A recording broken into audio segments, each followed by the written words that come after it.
So, guess what I forgot to do last time, folks? I forgot to sell that nugget that I bought, because I was like, oh yes, I'd love to get that extra 500 Poke currencies. To make up for that time that I wasted an Ice Punch TM. It'll make up about 1/6 of it, but still.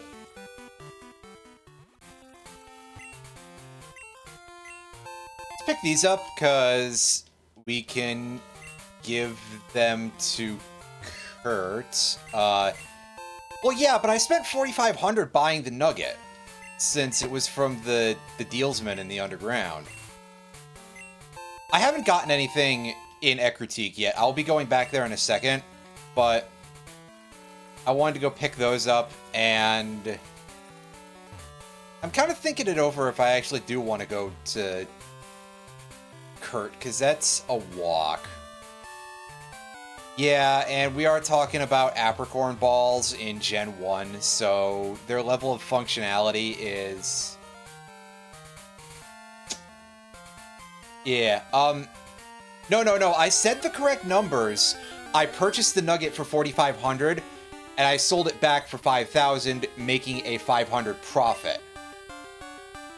Which, as I said, makes up for 1/6 of that Ice Punch TM that I fucked up and wasted. So, since that's 3K. Yeah, I probably just... I guess because I didn't say all of them in sequence or something, but... Yeah. I also have no idea what kind of levels Rick is at here, so... I'll figure that out later, probably. What else do we got going on around here? We've got the burned tower. Yeah, no, oh yeah, this actually has, like, different sprites in it now from last time. Yes, I did see that. That's quite good looking. The nice painted picture there. That was pretty solid. Very excellent. We're going to take a look around at what this area looks like, just to sort of preview this for the like, 0.035 people in the chat, or whoever watched the VOD, who haven't seen Johto before. So, off to the right, we have a place where we need Surf. And Surf is in, Surf is in the Evolution battle place. At Gen 4, he bought some Linkin Park CDs. We've also got this place here, which is called Mount Mortar, yes. So, Mount Mortar is a big, dark cave. No, it's not dark! Was it blacked out in the original? Am I, like... Because, yeah, I've only played... From this generation, I've only played Gold and Silver. I've never played Crystal. But... I seem to recall that this place really wants Flash to navigate. If they lightened it up, that's pretty good. If you plumb the whole depths of this dungeon, you will find a Karate Master, or whatever he's called, like, Karate King, I think, is his trainer title.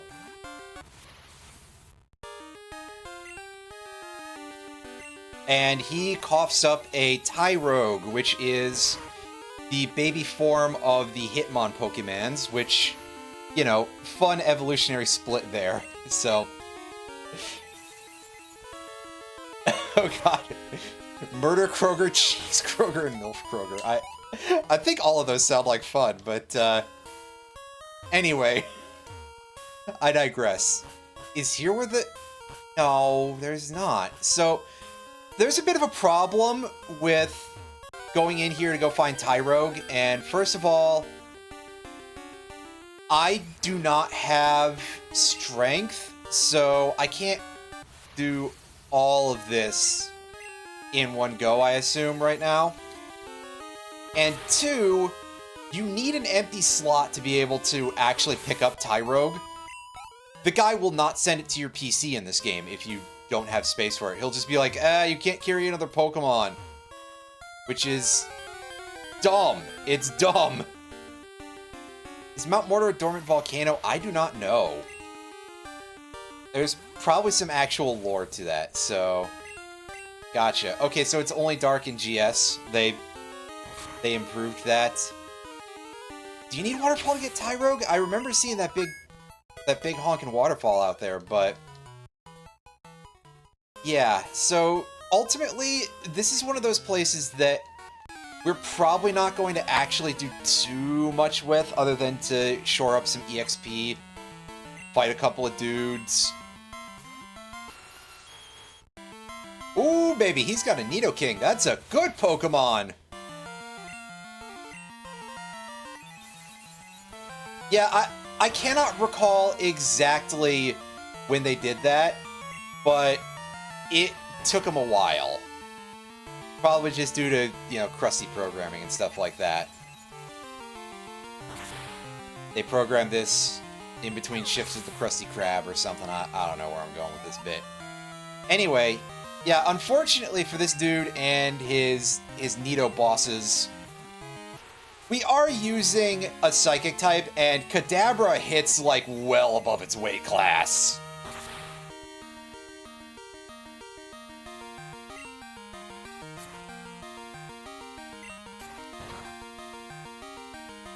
Like, Kadabra has the kind of special attack stat... Like, I don't think you got that sort of stat efficiency on mid-mons for a while, really, in this series. If I recall correctly. I'm gonna go look that up. Trying to learn Psybeam. Oh, that's a pretty nice little improvement. Take that. Take an extra, like, 20 base power, I think. Yeah, 120 special attack. There are a lot of fully evolved Pokemon. Oh, also 105 speed, BT dubs. There are fully evolved Pokemon that would kill for those stats. And they would have a very easy time doing it because otherwise Kadabra's entire body is a glass jaw. But I digress.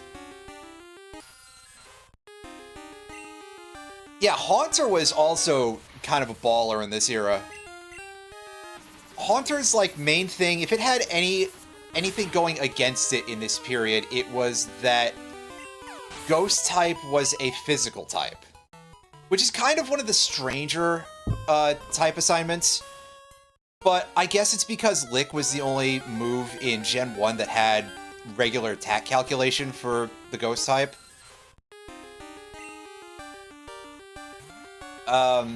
That's just my guess.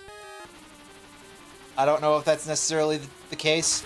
But yeah, Haunter is kind of becoming a little bit more popular again because Gengar had its Levitate removed and they replaced it with, what was it, Cursed Body, I think, or something? Which is a not great ability for Gengar. If it was like an actually, like, good Pokemon, like, there's this part of me that's like, yeah, I would run Cursed Body on Giratina or Cough-Egregious or stuff like that. You know? Pokemon that have something resembling a defensive profile. Oh, if I could actually grind out a Mount Mortar Shiny, that would be something pretty impressive.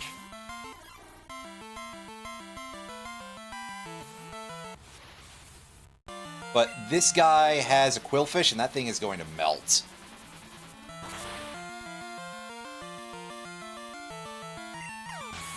Yeah, good old Poison type.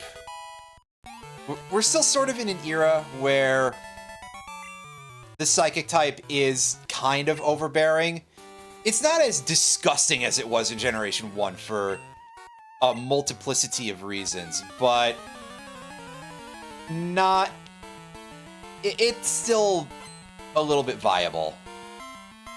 Oh god, GSC Overquill would probably be pretty legit. Yeah, Roundy, that guy I think is later. So, one of the things about this game that's a little bit weird, we saw that the early game of this was kind of a bastard because we had to deal with the infamous Bill Tank. And there's a couple other things that show up in certain places that are, like, actually kind of... Like, Bugsy's Scyther is, on paper, a little bit scary. Unfortunately, Scyther has a lot of notable problems, such as the fact that it dies to a lot of things. Just a lot of things, that's all I can say here.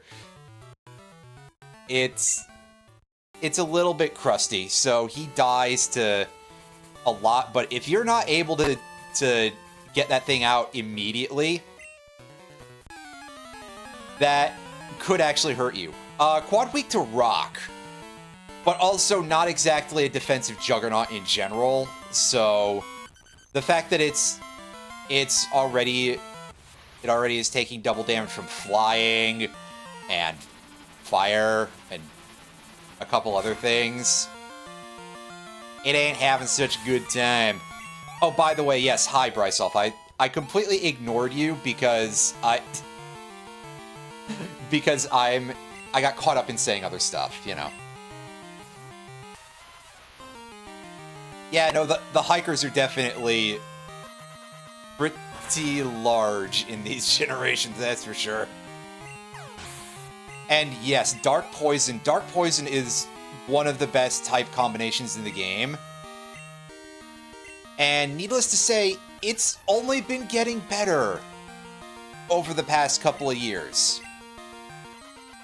Like, that thing dropped in... The first time we saw it was in Gen 4, when they popped out Drapion, which is a really well-rounded Pokemon. A little bit on the like average, might not necessarily oh yeah, Skuntank too, sorry. Like, you might kind of look at the stats and be like, oh, these are all kind of mid, but it's still literally only weak to ground. And it blocks psychic damage entirely. So, highly synergistic typing, it works pretty good overall. It's just slightly a scary proposition because of Earthquake. But eventually they introduced Fairy type, and that's another thing for Poison types to prey on. Dark has gotten to be a stronger type overall because they gave it an immunity to Prankster. They took away Steel's Dark resistance. It's pretty monstro, and yeah, they've continued to introduce good Pokemon with the type. Alolan Muck does seem to be kind of an absolute unit in a lot of competitive. Again, if you're in the LGPE tiers, you know, the stuff for Let's Go Pikachu Eevee, that thing's a bit of a monster there. I've heard that in competitive, like in doubles in VGC, it is a rat booker. Anyway, by the way, this is Mahogany Town. This is the town with the 7th gym. I don't believe we can do jack or shit here, actually. Because, obviously, the gym is blocked off. This duder will try to sell us a Rage Candy Bar. But I think he blocks our way. Rage Candy Bar in this generation, I think, is basically just a potion. In later generations, does it become a full heal equivalent for, like, a type that's different? Can we go up north here? We might be able to?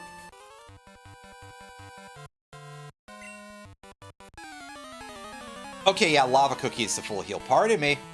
Then I am a dullard. Sounds like something Mr. Beast would sell. Oh, God. I would say you've invoked the name of the beast, but unfortunately that joke is, like, goofy. Why they react to Rage Candy Bar? Because it pisses them off. I don't know. You know, they were so chilled out, and then they started feeling a bit cranky about it. That wouldn't be a great time.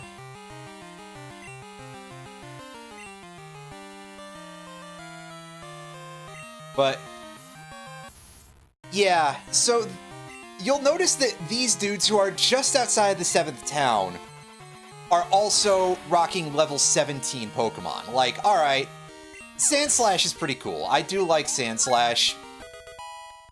By the way, hi Tev. Sandslash is pretty nice. That guy had a Dugtrio outside of town, but these levels, basically once you hit about right after Goldenrod City, the status of the levels and everything kinda sits in stasis for a little while.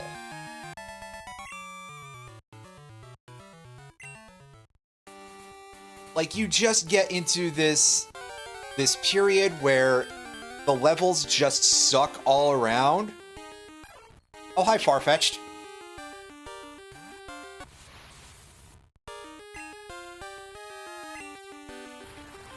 I feel like I might be obliged. I feel like it might be obligatory to own this thing if I can manage to not kill it. Just by virtue of it being Farfetch'd. And obviously I know what we gotta name it, because we all remember the Farfetch'd from Gen 1. Even though it wasn't a good Pokemon.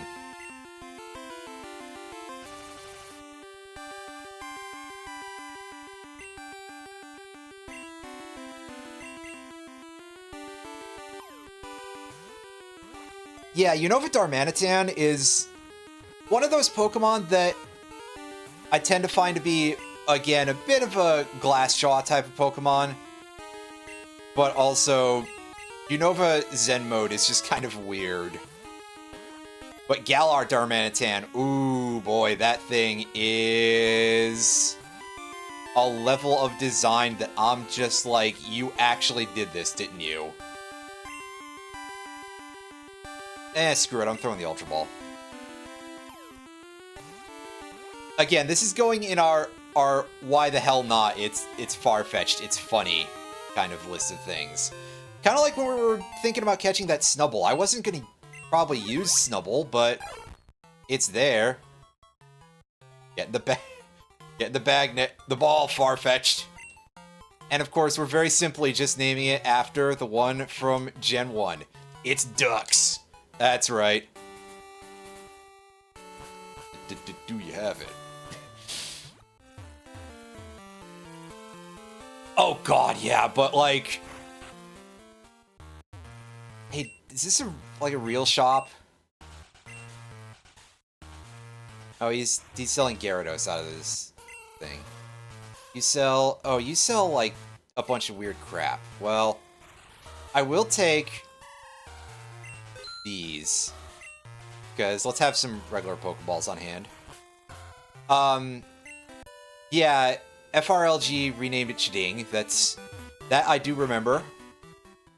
I think the first time I played Leaf Green, I actually used Chiding, strangely enough. Like, I don't know why I would do that other than the fact that I am kind of attached to weird garbage a little bit, just on a concept level. But yeah, no, Fury, a lot of Pokemon are just kind of horribly unbalanced nowadays. And a large part of things that actually keep Pokemon in check seems to be how badly balanced they are.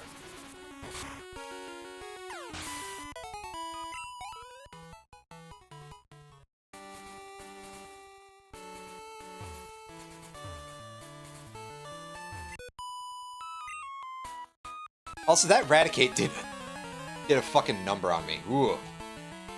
Ooh.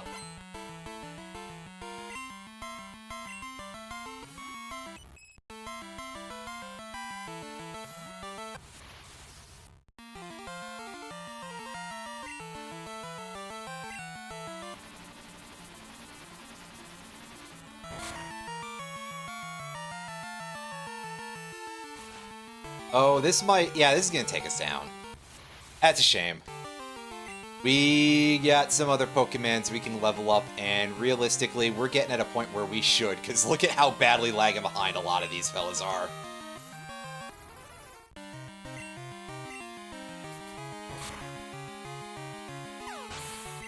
Oops, I may have forgotten about my entire party.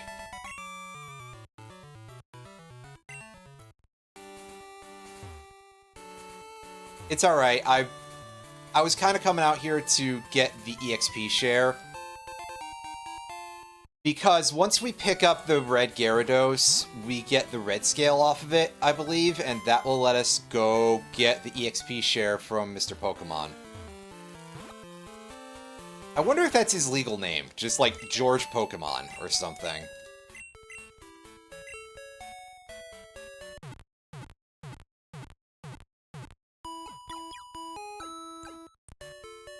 But yeah, Electros is a nasty creature.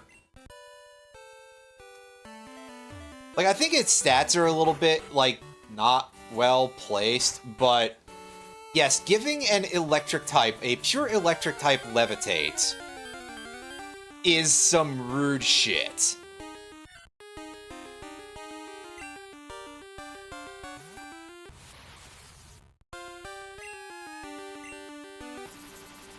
And then I kind of think about Iono's Mismagius, and I get a little bit, like... I get a little bit booty bothered about that, but... whatever. It's neither here nor there.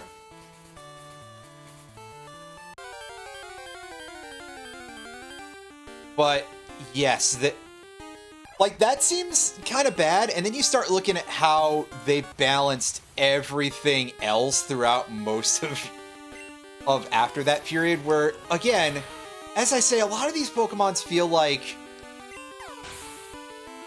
a large part of what keeps them in balance is the fact that nothing else is calibrated correctly.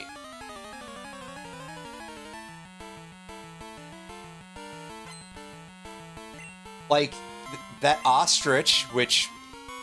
okay, yes, the Ostrich is not really a thing you want to be playing in doubles, because it will get absolutely punked in that case, but... that thing is like... why would you do this? On a couple of levels. Why did you give it speed boost? Opportunist at least is a cool ability. And then... I know that Espathra doesn't run Lumina Crash, as far as I know, in a competitive sense. But you look at that and it's like... that's some nasty shit. The reason why you wouldn't run Lumina Crash in a competitive scene, by the way, is because of the sheer amount of dark types at high tiers. Like, obviously, because the type has gotten to be so strong that it just gets completely walled by, like, half of Ubers, I think. Do I still have to trade Kadabra? Yes, I do. There's a non-zero chance that I will probably go and, like, switch back to MGBA to do that at some point. Probably right before I fight the Elite Four. Although, I mean, Kadabra can still hang for a good long period of time.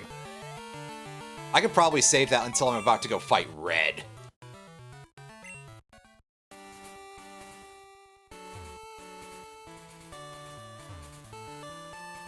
But yeah, Espathra is, like, really silly for raids. Lumina Crash, however, is one of those moves. Like I said, I don't think it gets run in competitive, but you would definitely look at that, and it's like, when that gets used on you and it actually lands, that's a switch or die moment.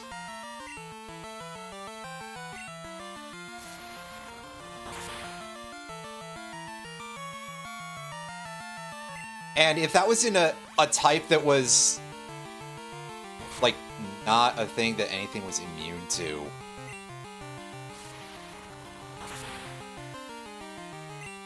then I think that that would be run on every set in that case in a more competitive scene. Like, if it was... God, if it was even, like, Steel type, I think everybody would just be like, yeah, we're putting that as the main move on this thing. Whatever, I can do that and then let stored power happen from speed boost. I'm gonna skip recover, even though you'd think, oh, that's a wild thing to do with a Kadabra, but I mean, we've got a lot of attacking types on our side. We can do some good work here. So, I think we got all the trainers in this area, but I could be wrong. And yeah, I have a base stat in here. This, I'm gonna have to scroll.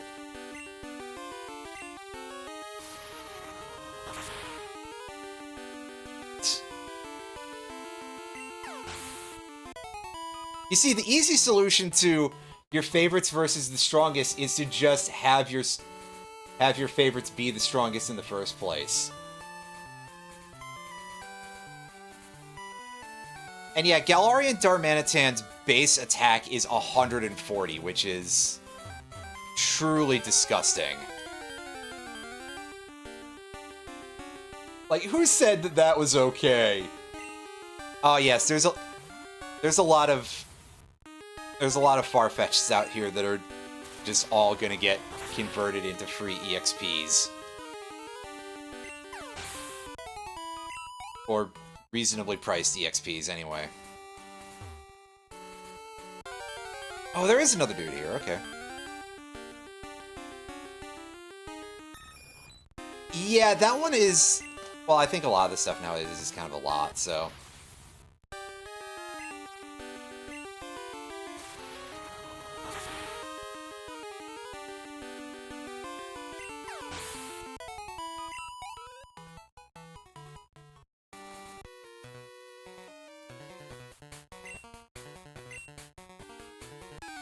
I don't think this guy is 6 Magikarp Man, but we'll find out in a moment. Oh, he's got 4 Pokemon, though. And he is leading off with a Magikarp.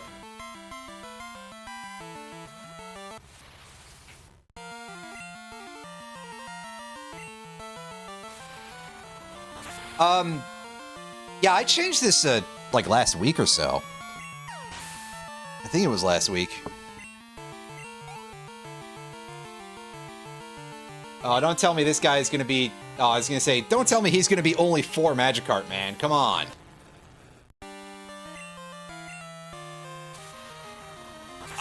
The positioning also is a little different, too, probably.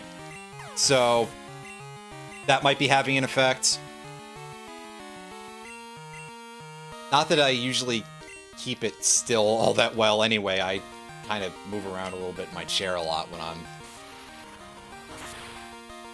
strimming, so this thing tends to get swiveled a little bit here and there.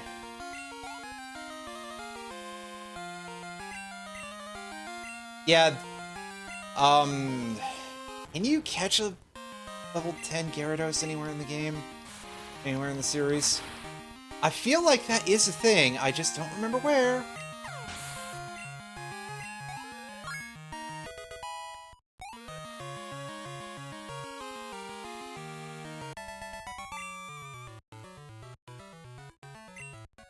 That's right, this guy knows quite a lot of good lures and jigs to use. Like, he just, come on, get in the boat, fish. Come on, get in the boat, fish, fish. Oh crap, this requires cut. I left my Pokemon with cut in a box because I was like, I don't think I need that for a while.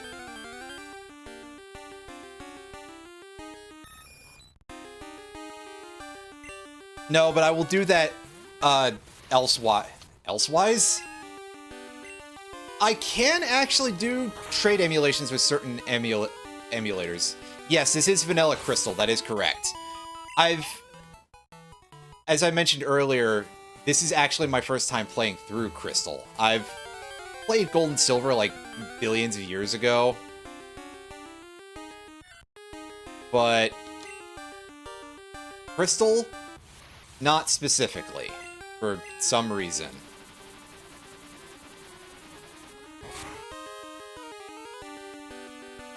the IR sensor on my totally real GBC or 3DS. I mean, I do have an actual Game Boy Color, I just don't have a cartridge of this, which you can probably tell.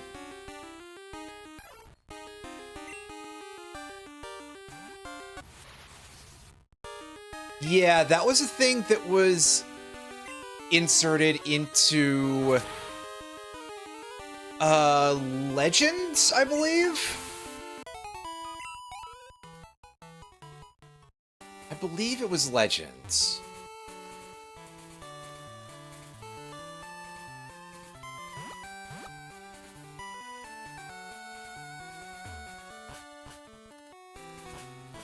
It's alright, I'm pretty sure that I can fix the matter of not raid evoing sooner rather than later.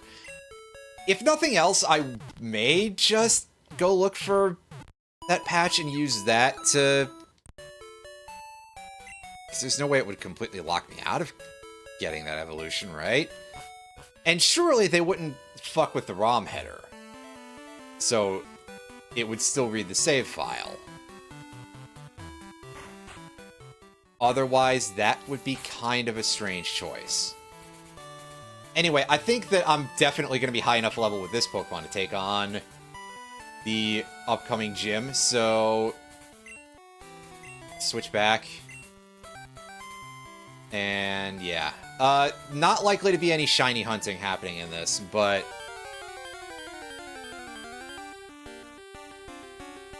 It is technically a thing that could happen. Right now the team is looking like everybody being horribly underleveled, mostly.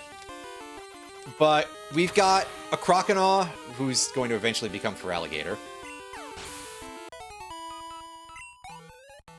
We've got a Fearow. Yeah, sorry, I'm just... we got Fearow. We got this Teddiursa that I caught earlier. We got Heracross. Heracross might get boxed because... I realized recently, Heracross just doesn't have moves in this generation. Like, it's got Mega Horn at level 50-something, but... its fighting moves are Reversal and Rock Smash? Oh yeah, I can show stats by going up and down in the stats page, right? Yeah, exactly. Gen 2 move pool moment. Jesus. Yeah, Fearow, I mean, I kind of like Fearow. I don't know if we can get Dodrio, which I would prefer, but Fearow is pretty alright. This Zubat is eventually going to become Crobat. Does Crobat actually have good moves in this generation? Probably not. But it might be pretty alright. I do love Crobat. And yeah, we got this Kadabra here who is just annihilating fucking everything in our path. But he mentioned Teddiursa. Teddiursa, who I was lucky enough to not have run away from me. And, of course, our starter. Because I'm pretty much always going to pick up a water starter. No, because I caught a Fearow on Route 46. And then also kinda got blown off by a Phanpy who showed up for one turn and it was just like, I'm the fuck out of here, dude. So, rest in peace, we didn't get Phanpy, but we'll change that at some point, hopefully. Maybe. I don't know, Donphan is pretty good, I think.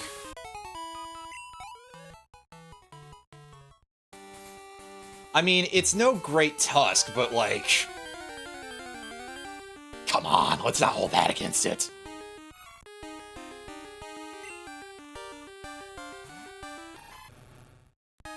Hey, I didn't know you could find a wild Furret.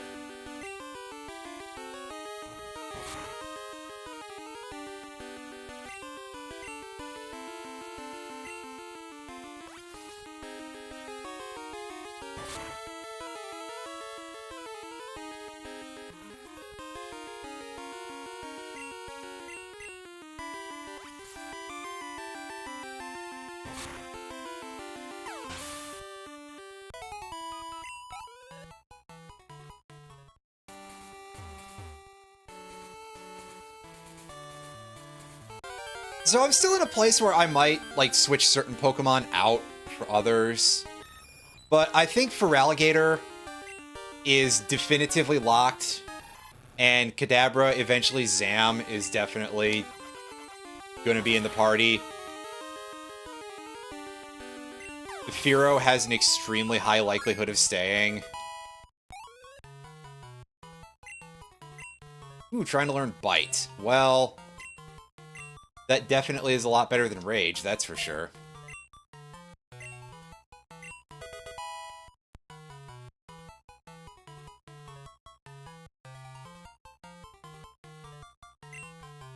I mean, yeah, that's kind of true also.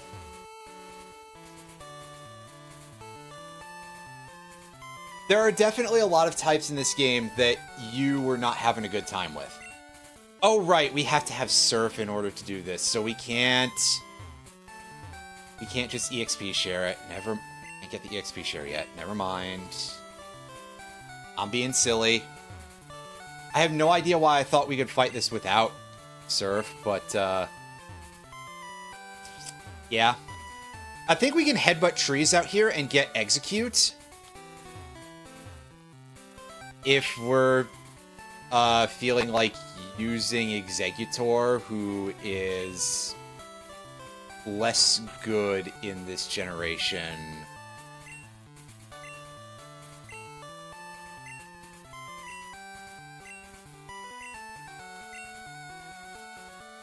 Oh, I thought that guy would have given me like a fishing rod or something. Maybe I have to come back later. Oops.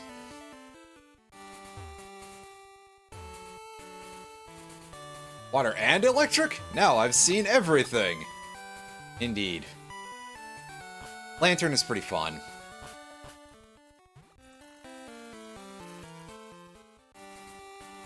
I do appreciate Lantern a fair bit. Lantern always feels like one of those Pokemon that is a huge pain in the butt to fight, because I always get to it and it's like, oh, by the way, I don't feel like dying in one hit. To, like, anything.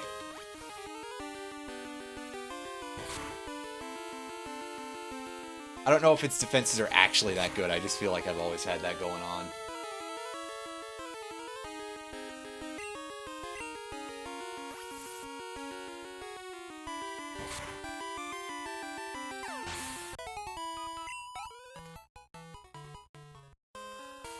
Oh yeah, I could just let it get all the levels now if I want to.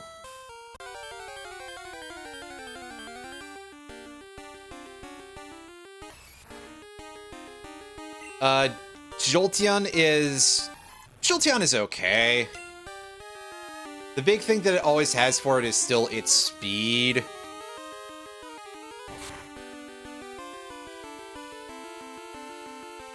I think if I wanted to use an electric type, I'd probably still be going with Magneton.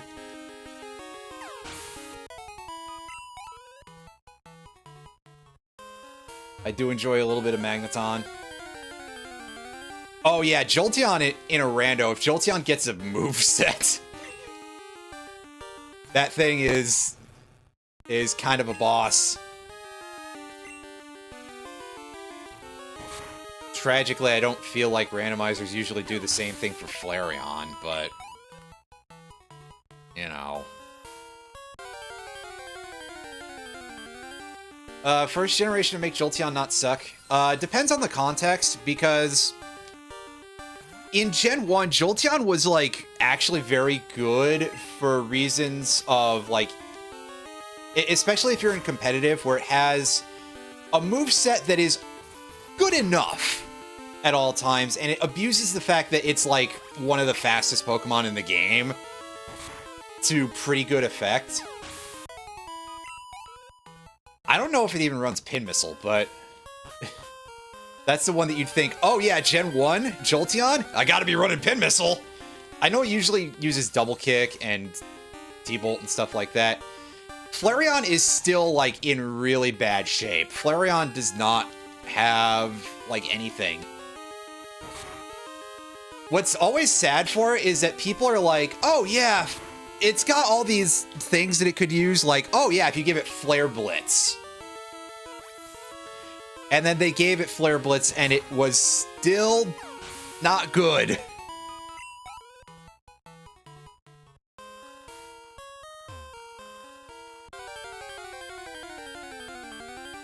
Yeah, pretty much. They had that problem going with it, and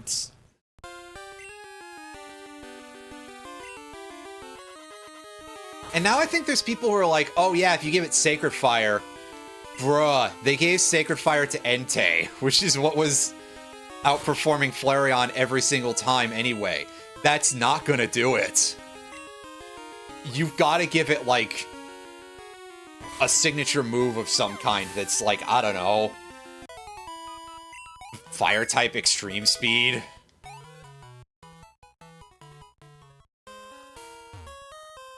Fire-type Explosion? I don't know.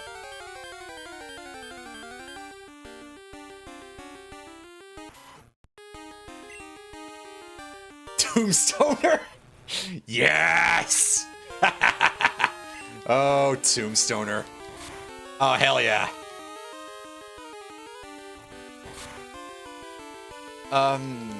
So... yeah, it's just kind of not having a good time.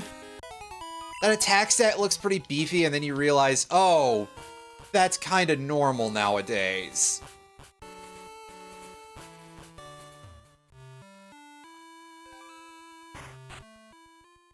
How have they not made an actual move by now? It's a good question, Mega Man. They really should.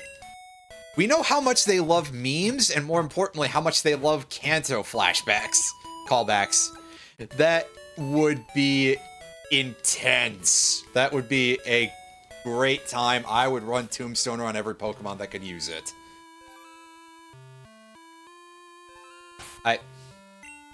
Irene, please.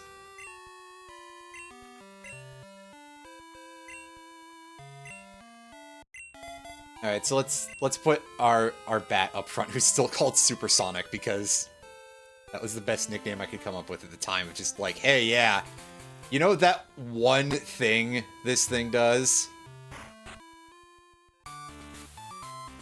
I'm sorry, Marge, but your Pokemon's only got one move. Oh, I have to go do stuff first, huh? This guy's out here like, oh yeah, I'm a Weedle. Don't you have like a rematch you could get eventually, Wade Wilson? Come on.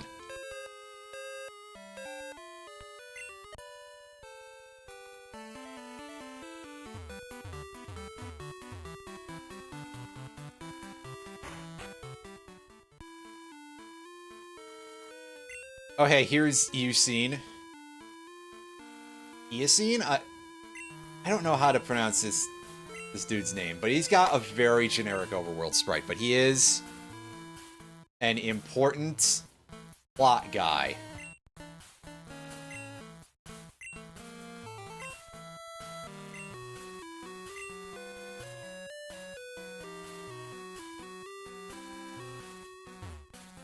Yeah, the timing on the phone calls is a little bit... it can be a little bit overbearing.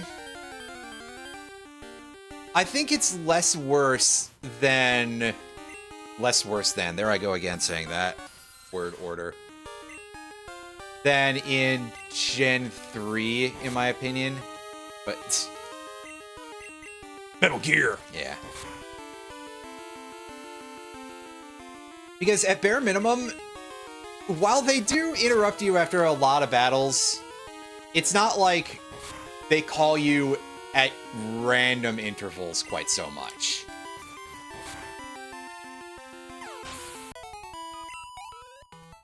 You won't just get interrupted like when you're bicycling down the road and oops, there goes all your momentum. I think at least you can probably kind of recover it with the Mach Bike, but still, it's like, man, irritating.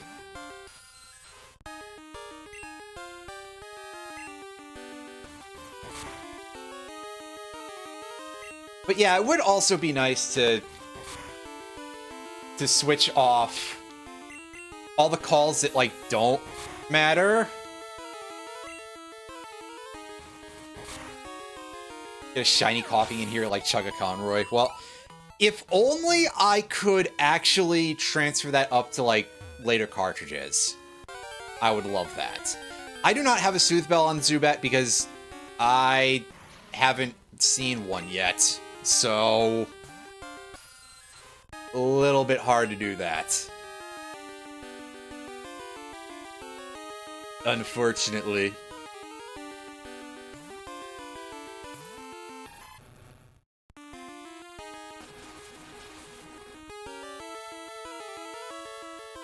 Yeah, good old coughing, future wheezing. Oh, I got poisoned. Well, now that, my friend, looks like you just told a bad joke. A little bit, yeah. Come to think of it. The bad joke is actually getting hit by poison gas.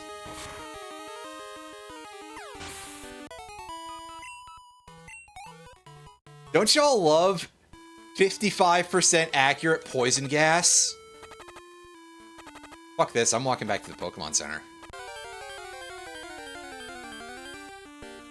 But yeah, Weezing is one of those Pokemon that can be, like, significantly more competent than I think a lot of people would immediately guess from it. Probably because poison types just still have that stank. Even into this era, like, I think a lot of people will look at a poison type and immediately be like, I don't think so. Even though poison types are actually, like, quite good now. I mean, you do still have to watch out for the fact that everything has Earthquake, but you set that aside,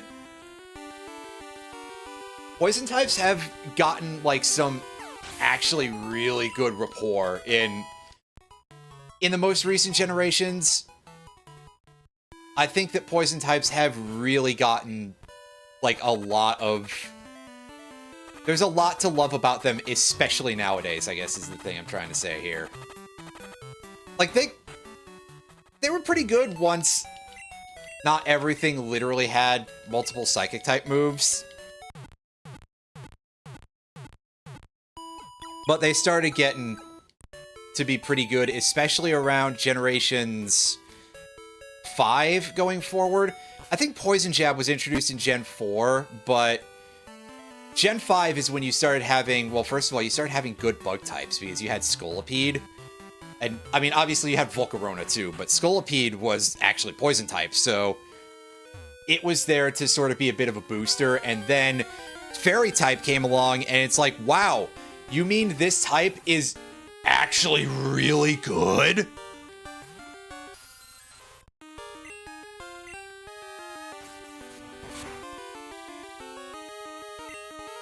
Ooh, ouch. Thanks a lot, tiny rat. Just don't crit me again. Whatever, I'll switch out after that, but still. Ugh. Come on.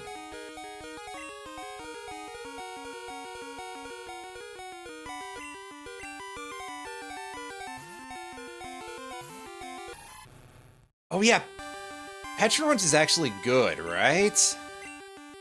Like, I looked at it and it's like, that's an interesting stat distribution of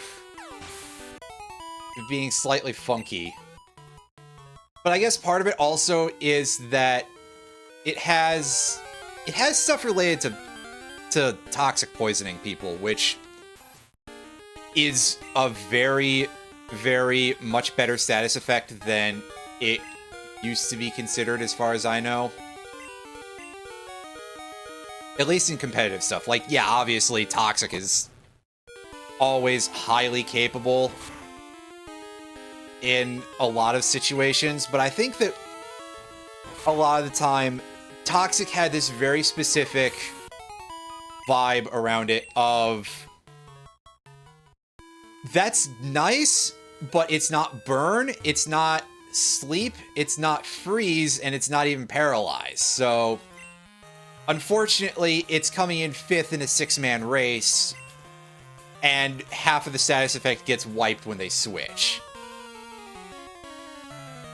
The half being the part where it jacks up in damage, which some people will be like, oh, that's not quite half, but I mean, yes, that's true. Also, you know, that's not even what I'm getting at here, is that I think most people would be like, but I would rather use any of the other ones. You know, the fact that it stops a Pokemon from getting frozen in Gen 1, I think that people would just immediately be like, And of course we get insta-paralyzed by this thing because Hunter is just a rude boy.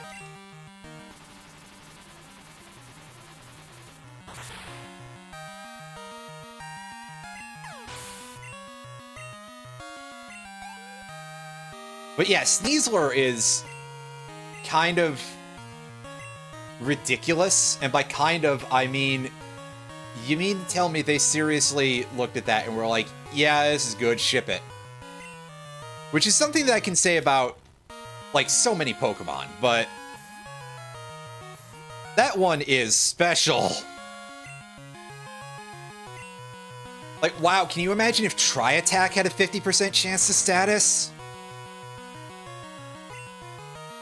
Yeah, a large part of its value is in Dire Claw. Alternately, here's the thing you can do to balance out Sneasler.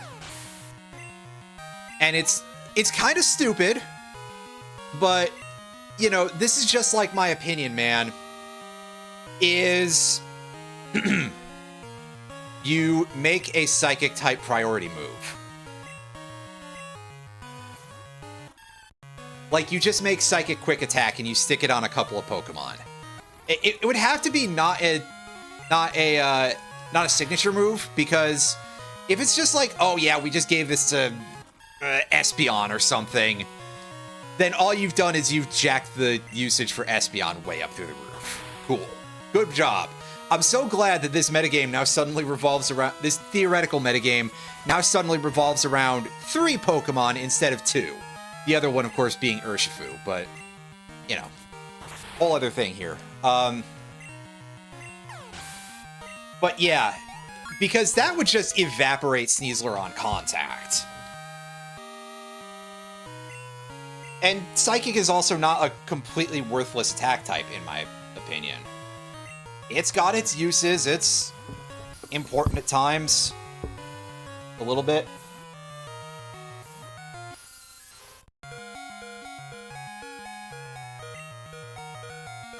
I mean, granted, most of the time you're using it, you're using it for X-Force, but like, still.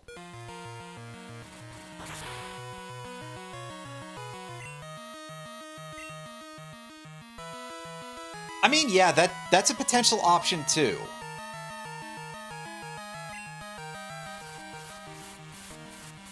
I guess it would have to be your first type for that, because of course dual type Pokemon, that's how it would shake out, right? We don't want to turn everything into a double type move, dual type move, right? Oh, you bastard. Come on, not everything needs the flying press, but regardless, yeah, that didn't go so well. Again, sort of the big weakness of Kadabra and everything. Yeah, if we were Nuzlocke in this, we would be out the door. It's a pretty good animation. Gen 2, in my opinion, just generally looks a lot better than Gen 1. Everything is much smoother. A lot of the sprites actually kind of look like the actual art a little bit.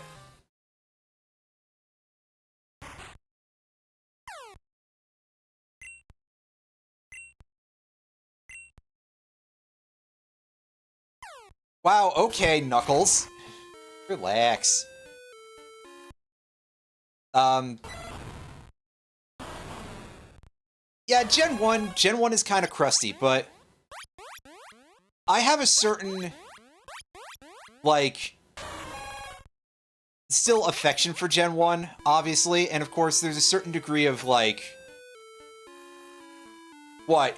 You mean counter does what in Gen 1 sort of things?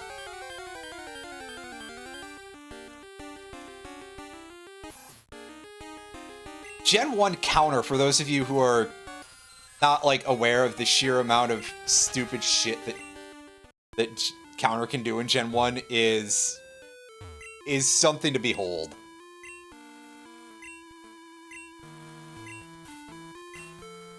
Under the right circumstances, you can counter your own explosion damage in Gen 1, which is, like, actually kind of maybe one of the funniest things I've seen in a Pokemon game ever.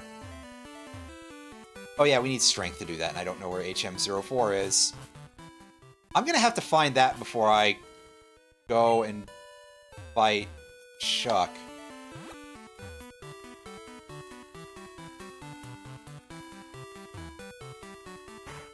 I'm rubbing my one brain cell together here. Is that the one we get for the evolution house, or for the top of the lighthouse? I mean, I know we gotta do both of them to be able to go find Chuck, but...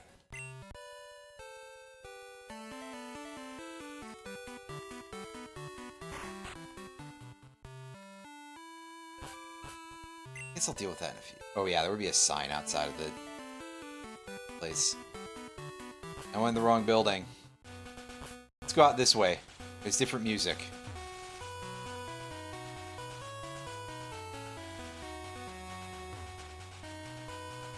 Yeah, I've seen some pretty interesting theory crafting about some of those before. Like, there are just some that it's, like, absolutely ridiculous.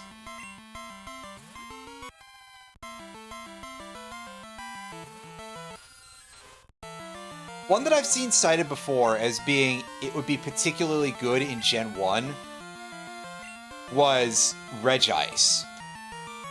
Again, assuming that you gave it the 200 special stat from its special defense. Because, yeah, unsurprisingly, in probably the generation where ice types are at their best in competitive, and honestly in-game too, something with a base 200 special, like, what do you even do about that? I'm pretty sure that's just a moment of grab your ankles and pray. You sit there hoping for the 10% on that blizzard.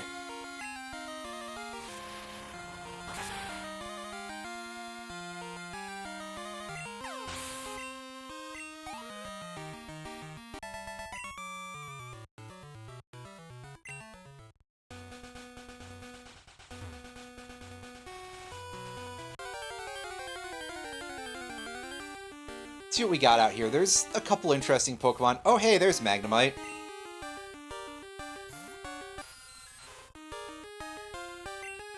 Like I said, that's a pretty good Pokemon, and it's at an actual level.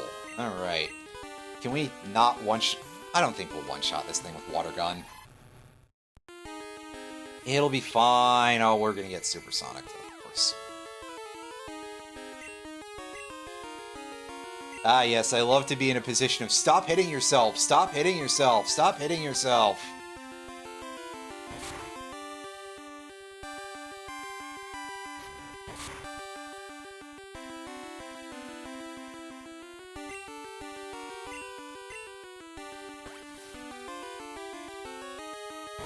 This shouldn't quite kill. Alright, we got close there.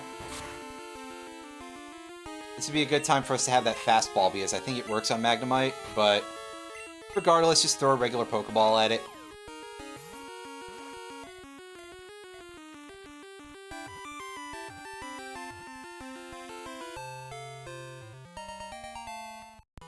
That's right. Just like that one guy in the underground, we can now cheat at the game corner. Oh wait, no, he was using Grimer, never mind.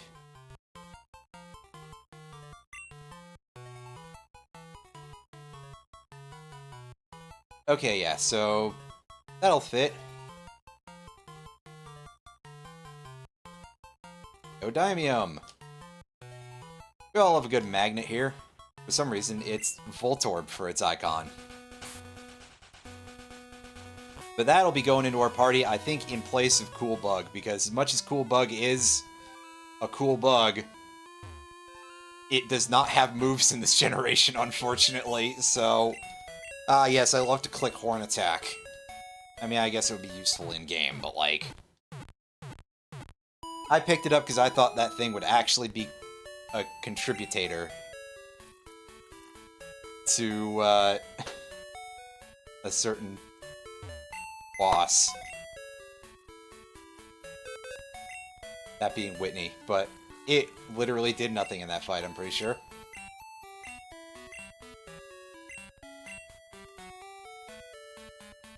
Could have gotten a Scizor by this point. So... I'm going to sit here and think about this for a second, because you can get... You can get Scyther by this point, if you go to the bug contest, but I don't know if you can get Metal Coat yet.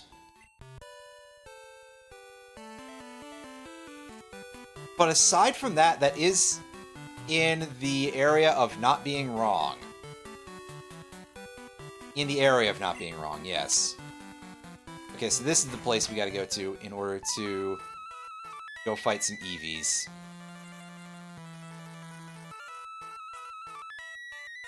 Huh.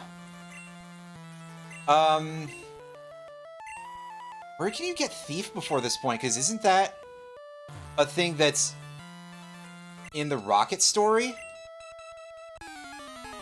So I guess we'd have to go fight, we'd have to go fight Morty first. Okay, so which one are you sending out? You got Flareon. It's alright, most of these should be pretty easy for me to fight with, like, 2 Pokemon that actually have levels in this team.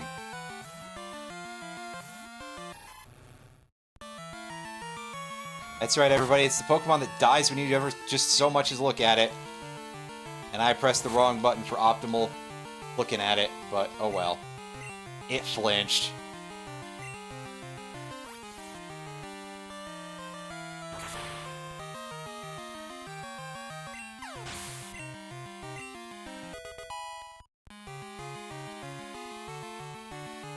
%5 chance of holding a middle. I gotcha.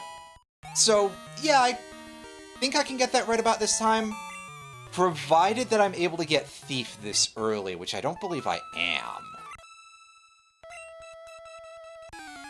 But that's still not necessarily far off.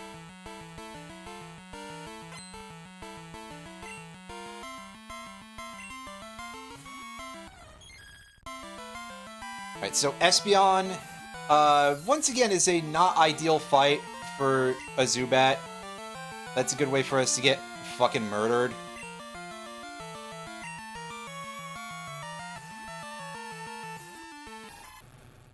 Okay, yeah, so not far off, because we would need Surf to get that, and that's about it.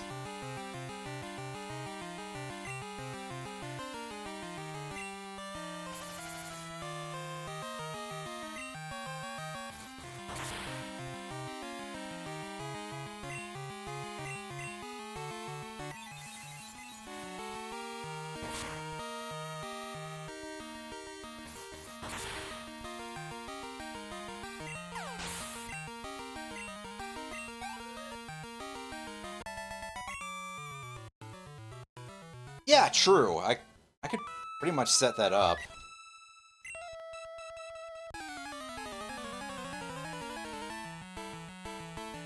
Is this going to be Umbreon? I don't remember the order they go in. Yeah, there's Umbreon. So, Umbreon is our first Dark-type Pokemon that we're fighting.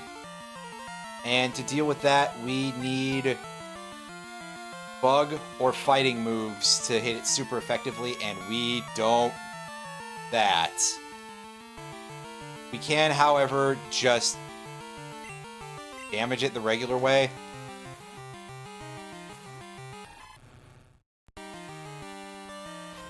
I forget, Umbreon, are you a physical or a special tank? I think special.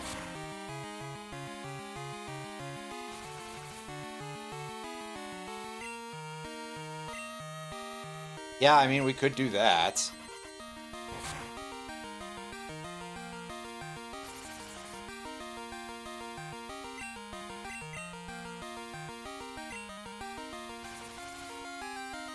Exposing its glands, yeah, there you go.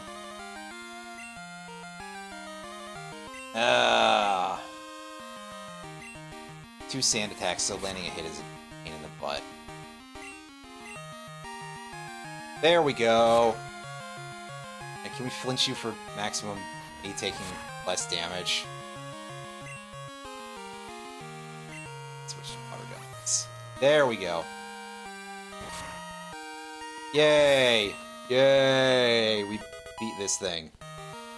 We got some more experience for Zubat. Which, I forget what level it evolves at. 24? Or is it something weird? Step off stage so that we can go heal.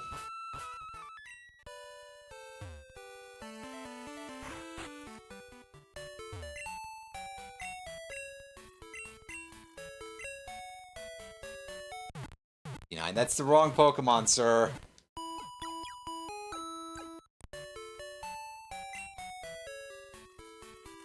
But yes, I also remember Volcarona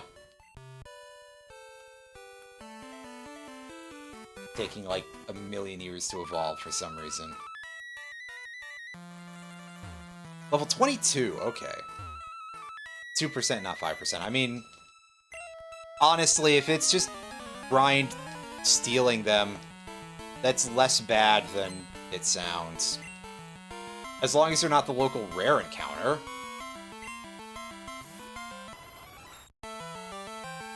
Because that would be a load of...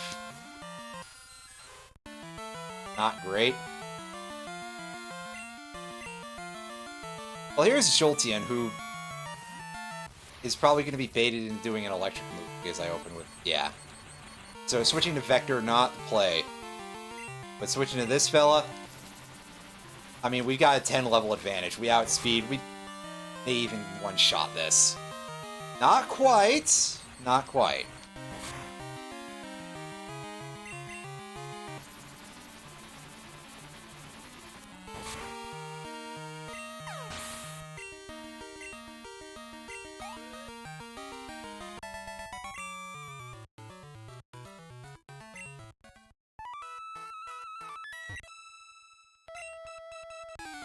And this last one is going to have Vaporeon.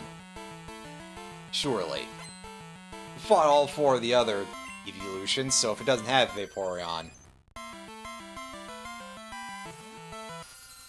and somehow it just beams Sylveon in through time, and we're all just like, what the fuck is that? Well, here, let's have our newest member of the party try to gain some EXP. It's going to be a lengthy fight because I don't think we're doing a ton of damage. Oh, that water gun does a lot of damage, actually, so this might be a switch. And by might be, I mean, can I please land a crit?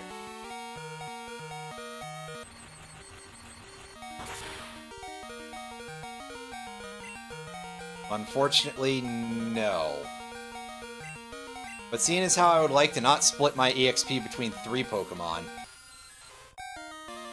let's see if Zubat can do some work here. 20% encounter? That's not so bad. Ouch, this thing is actually doing real damage, which is a shock. And it's taking, like, no damage.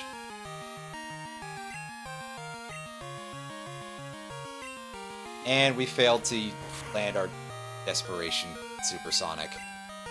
Come on, it's a coin flip.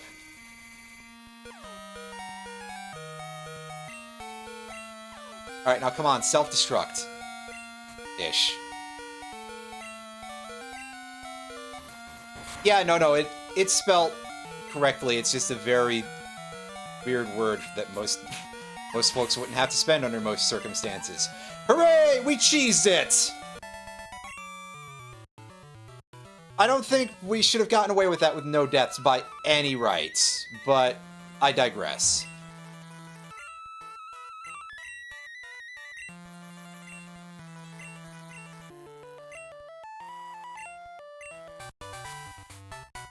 HM3, heck yeah.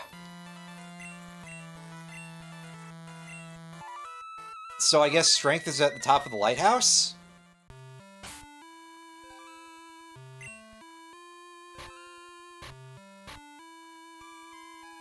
Oh yeah, in this era I especially understand making Tauros a rare encounter.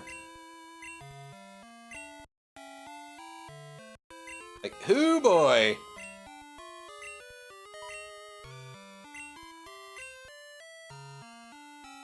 I mean, Gen 2 Tauros may not quite be the murder machine that Gen 1 Tauros was, but oh, buddy.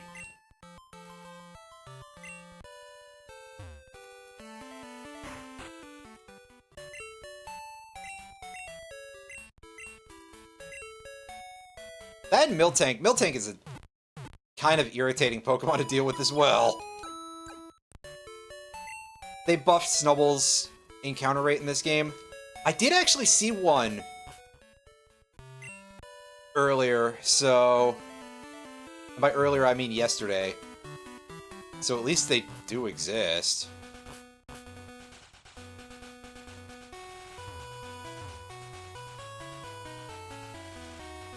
They put it on the route outside of the national park to the south.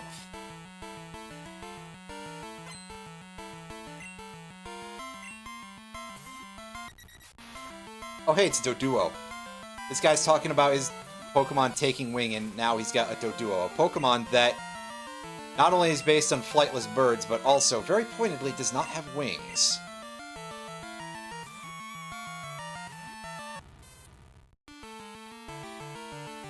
Well, I guess he didn't literally say the phrase take wing, so... It is fine. But also, I highly doubt this thing can do, like, any damage to our strange little robot here.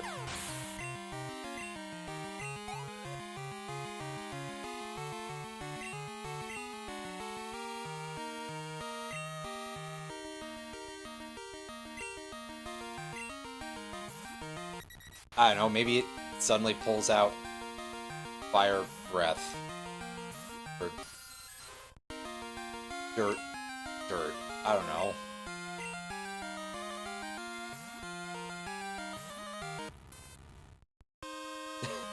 Back to working on Deltarune Chapter 5. No, he's got to go back in time and make more music for Homestuck somehow. So that way he can continue to be the only guy whose name is remembered for that.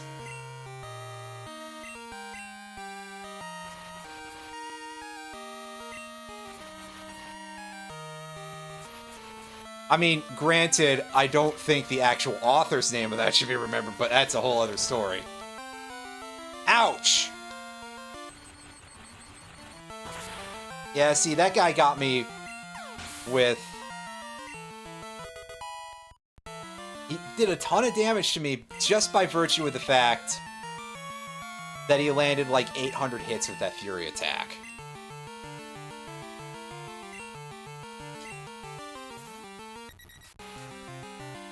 Like, sure, that's a lot of damage, but it's basically erosion, really.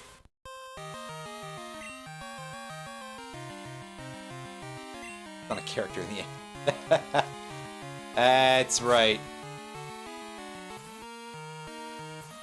Hey, the trainer actually used the one brain cell to remember to click Pursuit. That's incredible.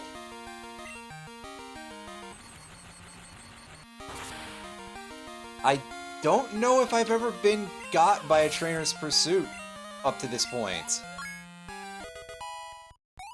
Because listen, even the hardest AI in this game, it's not like it reads your input like it's Mortal Kombat or something.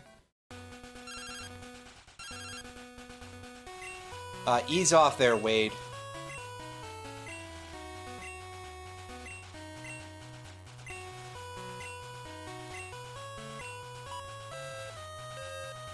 alright, dude. I didn't even read that conversation, except that I saw it was a common Pokemon. Every Pokemon on the route that kid's on is common. Yes, it only goes as far as Magneton in this generation. Magnezone was an introduction in Gen 4. And in that period, Gens 4 through 7, Magnezone was a location-dependent evolution. In Gen 4, it was, I think, anywhere in Mount Coronet. Correct me if I'm wrong. In Mount Jim Cornet. Wait. In Gen 5, it was Chargestone Cavern. In X and Y, I forget where. Reflection Cave, maybe? Probably not Reflection Cave, but it was some special cave, that's for sure. No, it was outside the power plant. Right.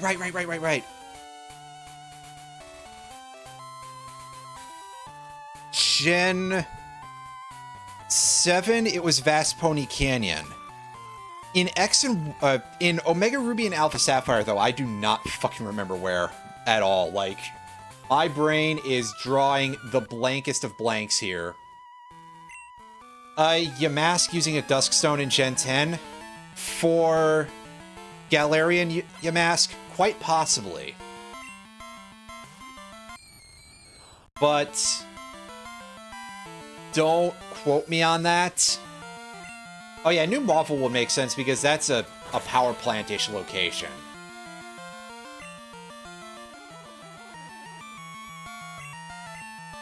Wow! Damn! 5 PP in one hit, that's... Oof. I'm a little sad about that. That was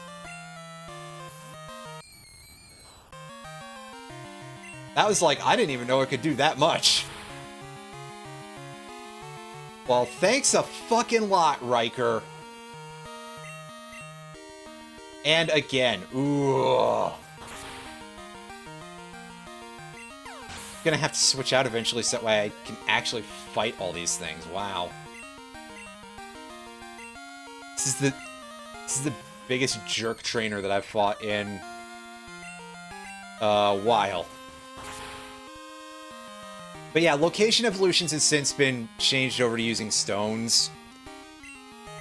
So all of the guys who evolved in the various high charge zones, since it wasn't just Magnezone, you also had Nosepass evolving into Probopass in all those locations, and also Charge-a-Bug into Vikavolt, I believe. Yes. Yeah, I was trying to place the names, but yeah, Charge-a-Bug into Vikavolt in Vast Pony Canyon. So eventually those were all swapped to just feed it a Thunderstone. And yeah, Crabrawler uses an Ice Stone to evolve into Crabominable nowadays. Aw, darn, we didn't one-shot this Ghastly. Oh well. Oh no, we lost some HP. I'm gonna have to go back to heal to get my bites back anyway, so...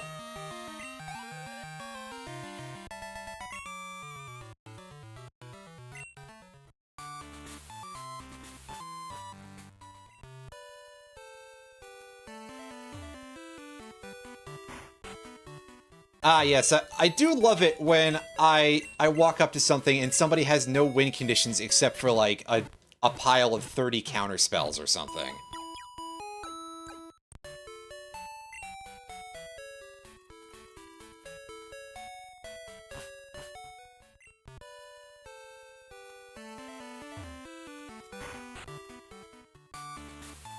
What if they were playing the slowest and worst mill deck that anybody has ever conceived of? Where all they do is they just annoy you, slowly. And then once both of you have no cards left in your deck, hey, you want to stroke a genius for one?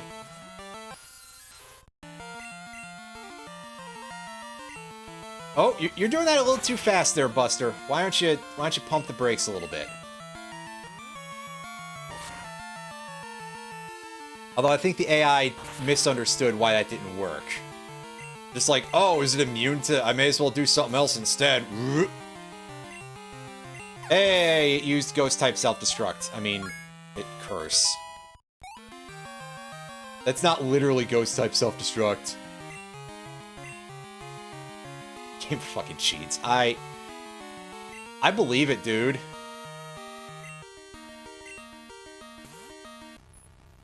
I haven't played card game GBC in, like, forever. But, yeah, that definitely sounds about right, that it's probably doing some crusty business.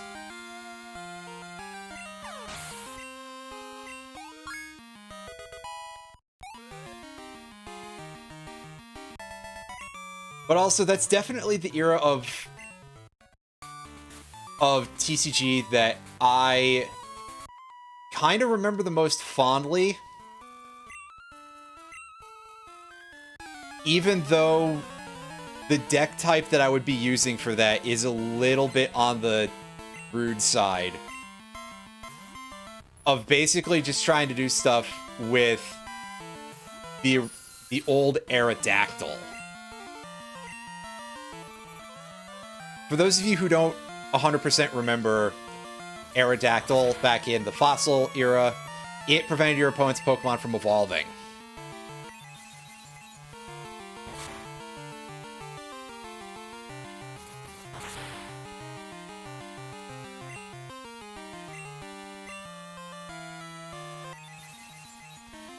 Granted, this is also sort of an era where you had like some really busted-ass basic Pokemon as well.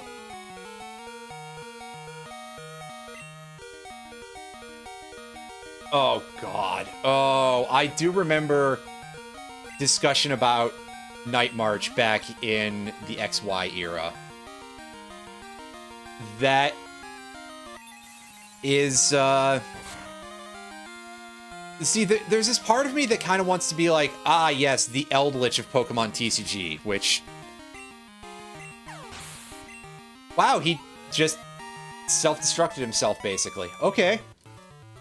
But that's mostly because a large part of my memory of playing Yu-Gi-Oh! Master Duel was playing against Eldritch, which is a very, very annoying deck that just kind of does like 800 things whenever you do anything.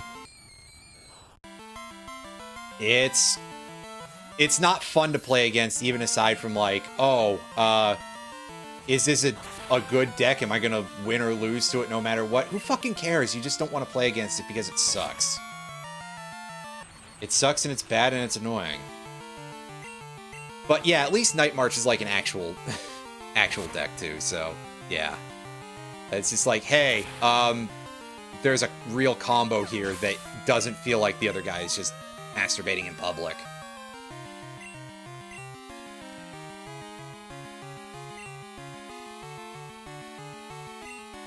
Yeah, I think we're gonna have to just switch out and clean this up with Haunter. The old-fashioned way here. If I recall correctly, in the GBC game, coin flips can be manipulated. Like, fairly easily, as in, like, by sight sort of thing. I'm not an expert, so do not quote me on that one. Ah. Hey, Felio Bolts. A new first time chatter. Hey there.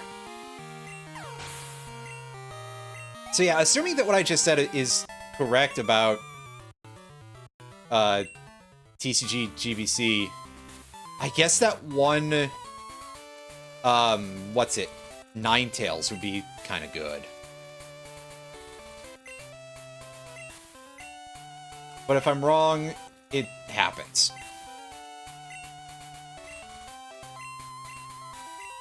Yeah, here he is. He does kind of look like... He does kind of look a little bit like he's Solid Snake, or at least cosplaying.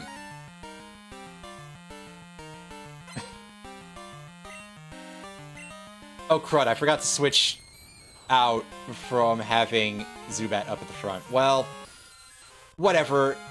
You gain happiness from just sending the Pokemon out over and over, so...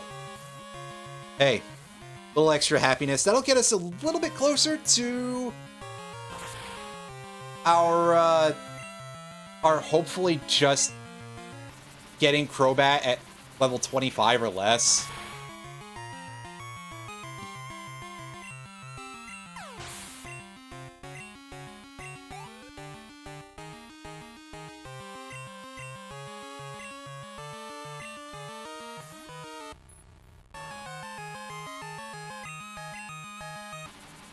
But yeah, I think that in terms of any actual serious anything in the Pokemon TCG on Game Boy Color, I'm quite sure that I mostly just played a lot of electric-oriented decks, or maybe some fire-oriented, because, yeah, GBC TCG had that one Magmar from Fossil.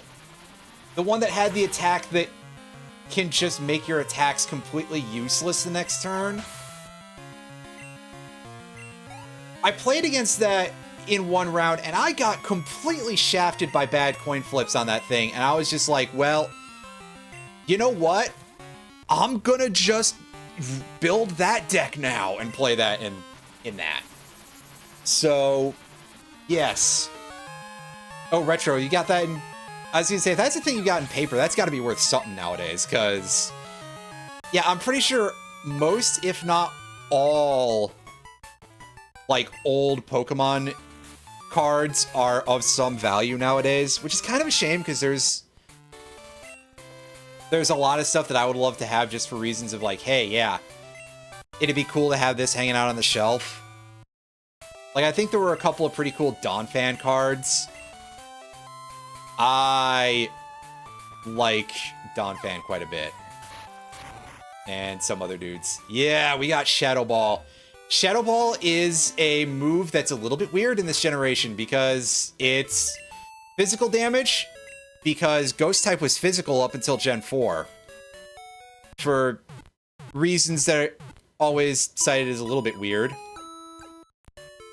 But it debuffs their special defense. So on top of everything, it's like, what? And second of all, I don't know how good its learn pool is. Like, do we have Pokemon that can learn it? Gengar is definitely not a good user of it. Yeah, see, I could teach it to Shazam, but, like... Kadabra's physical attack stat is probably negative, if I had to guess. So... the amount of power that would be having is, not enough.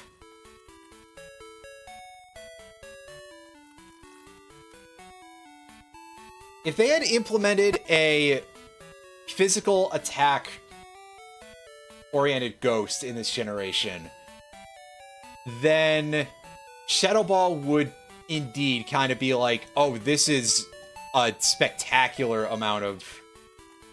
This is just an amazing TM, but unfortunately, it's gonna have to wait on that.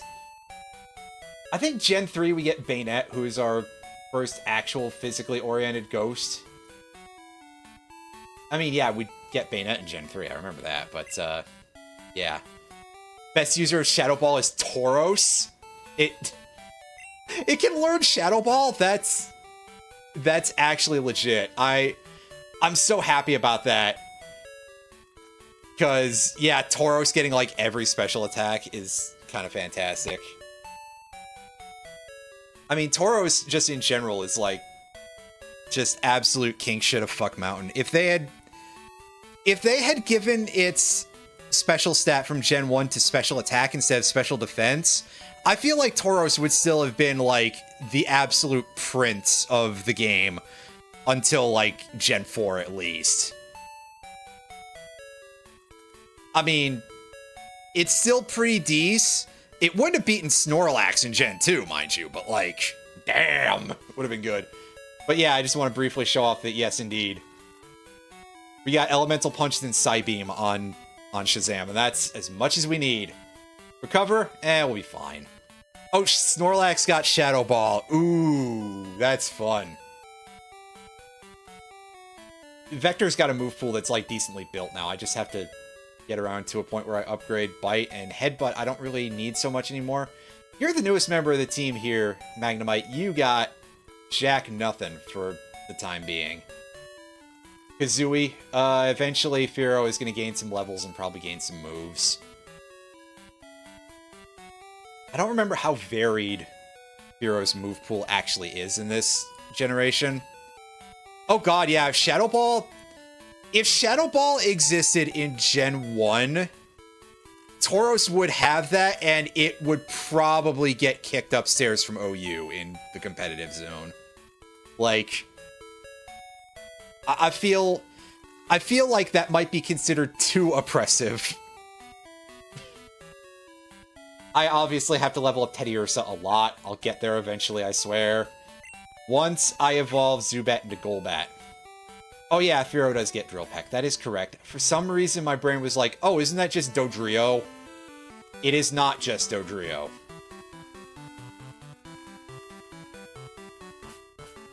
If Paldean Tauros was in Gen 1 or 2, so the problem there is that fighting types are specifically hamstrung on one thing in Gen 1, which is that their moves are not great. You have, like, 3 fighting type moves in Gen 1 that are playable. And those are, in order of probably most to least, I guess, would be Seismic Toss, which deals fixed damage, and that's used on Chansey and stuff like that. Submission, which has 80% accuracy and only 80 power, and recoil. So if you use that on anything that's weak to it, you'll probably get completely murked. And also, the one I was going to think of was Low Kick, but you are correct. High Jump Kick exists, and Gen 1 High Jump Kick is absolutely based. Like, because they glitched it, High Jump Kick only deals 1 point in crash damage. So, you know, that thing is just top tier, basically. But unfortunately...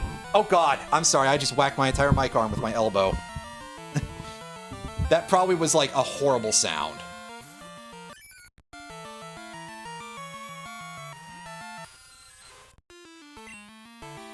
Anyway, God, where was I? Oh, is Low Kick only 90 accuracy? That's disgusting. But, yeah, Low Kick is the one that you see more often, and it does have a flinch chance. At least.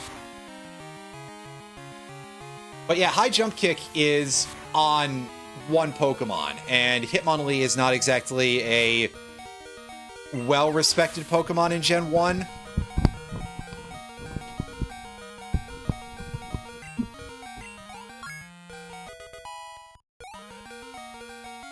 Yeah, exactly. Psychic just murders everything.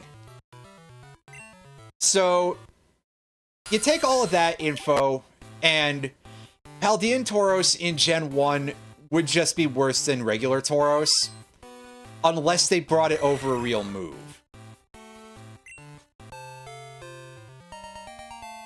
In Gen 2, it would probably be a little bit more viable. Gen 2, I think, actually has some real fighting type attacks that you might find playable. So, it would definitely be able to hurt stuff.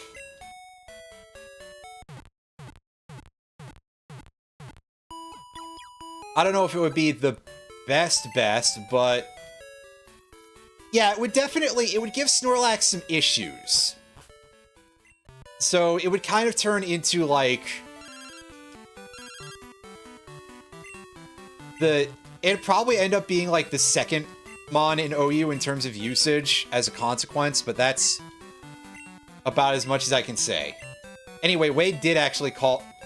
call us in the middle of us walking around. So whatever I was saying earlier about phone calls in this game versus Gen 3, I disagree entirely. I may have to delete his number. I don't even think Wade gives us any hot scoops about any rare Pokemon, so... Tier 3 sub ass out of here, Wade.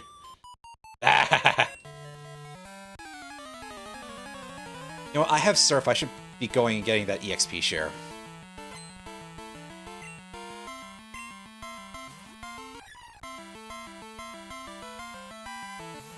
Oh, right. Cross Chop is the good fighting move in Gen 2. I forget what the stats are like on Paldean Tauros, so I can't say a lot there.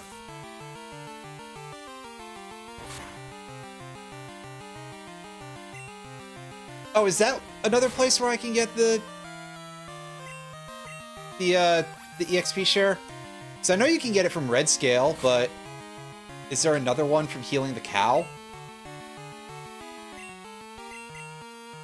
That'd be quite helpful.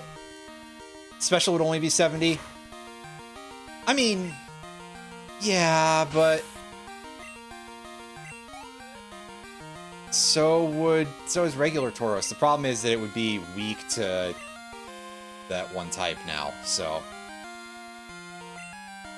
yeah, so it would get melted by Big Zam and like every other psychic type in the tier.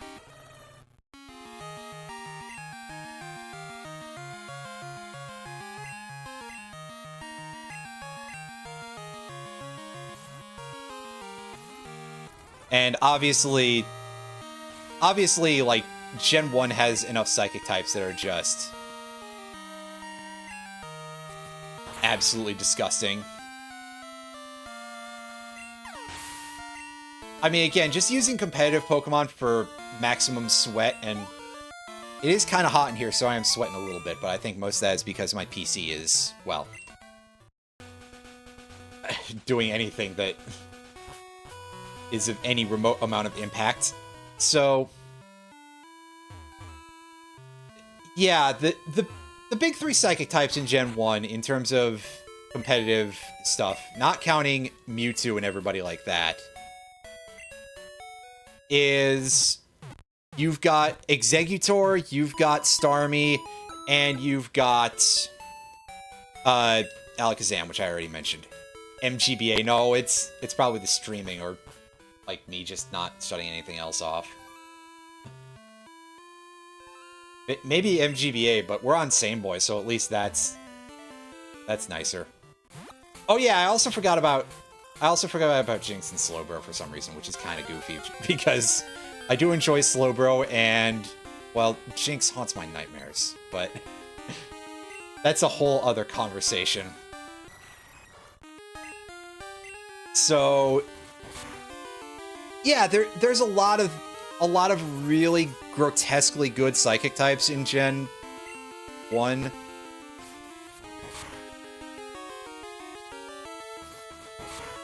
There's yeah,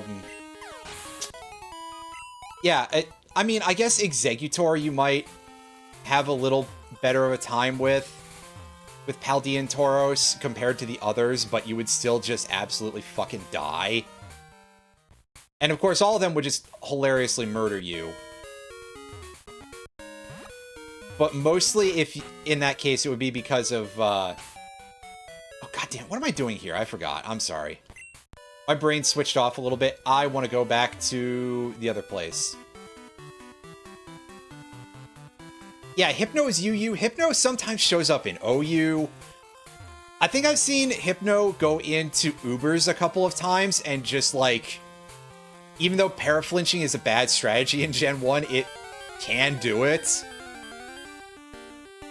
Yeah, sorry, I got distracted. I think I was gonna go give him a swirly. Anyway. I also keep getting distracted from remembering to switch this Pokemon out to someone else who actually wants the experience more. I don't think we can get Crobat right at level 23 right now, so that's a problem. That's a tragedy. That's unfortunate. So yeah, no. Gen 1 Paldea and Tauros would not have a great time. I'm not 100% sure about theoretical GSC Cursula, because I don't remember how good its stats are.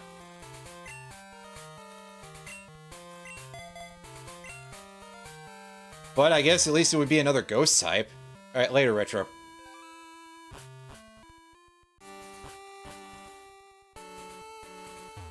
So yeah, now that we can surf, we can go across here and... Oh hey, there's a thing that includes some berries that we can't get at right now. Whatever. Well, it might do some work then. I guess, depending on moves. We can go check out some more Mount Mortar, I guess. Yeah, 20 speed, but no Trick Room. As long as it's fat enough defensively, it'll probably be fine. Oh god, 145 special attack and 130 special defense. That would do some damage. 50 defense, yeah, that's kind of exploitable. To be fair.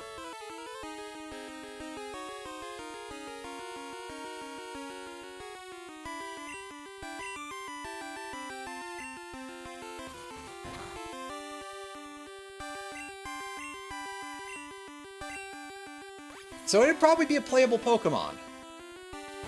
I don't think it's getting anybody's first pick on their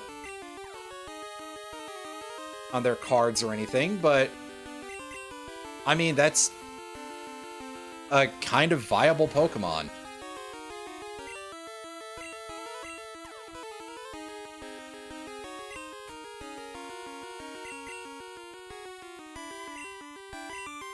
It'd be sort of interesting to do stuff with some of these, I guess. Technically, I think there's room in the ROM to include 3 more Pokemon in GSC. And you might be saying, wait, there's 251 Pokemon and 256 slots, so shouldn't there be... And a couple of them are reserved, I believe. Like, your space is even tighter than it sounds, if you want to do stuff like that. Which is why when I was putting forward the idea that I might try doing, like, a slight balance patch for this game after the fact, depending on what I think I could do with it.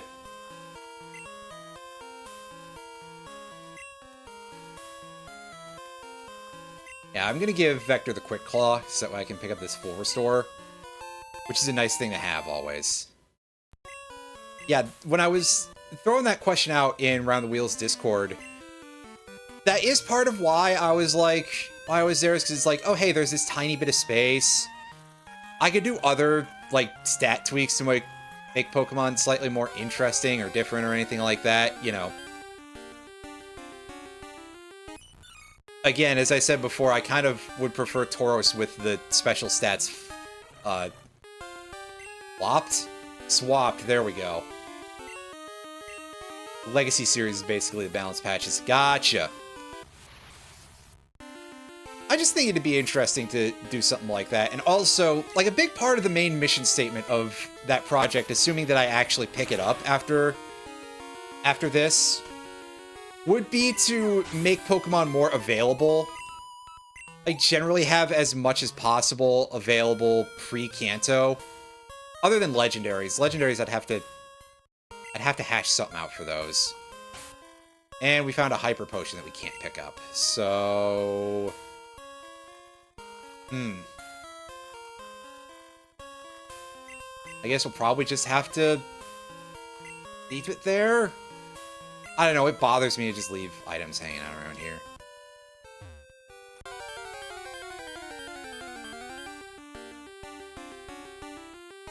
So yeah, that sounds kind of neat, actually. Something for me to look at some point in a little more depth. I do enjoy Pokemon ROM hacks and fan games and stuff like that. I love seeing what people do with sort of this medium of creating games. Oh, GSC Ursaluna would be disgusting.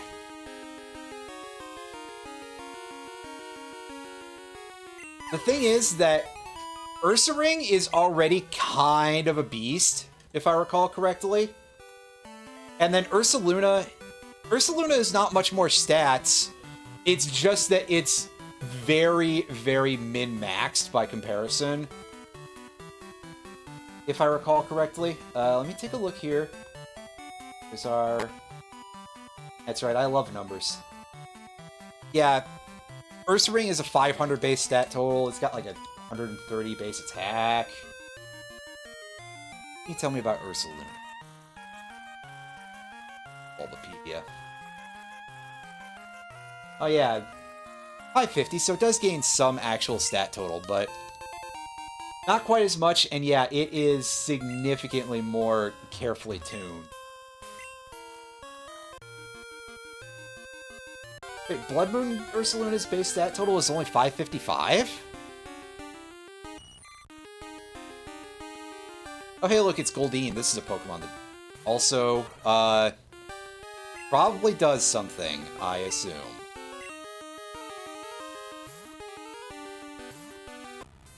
Oh yeah, that would do a lot of work, to put it mildly.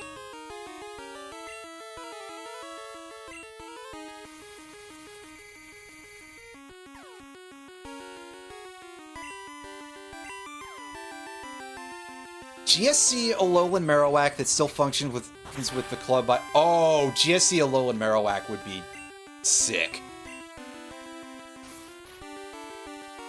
Would it be as good as generic Marowak? Probably not, but it would be very good, just in general.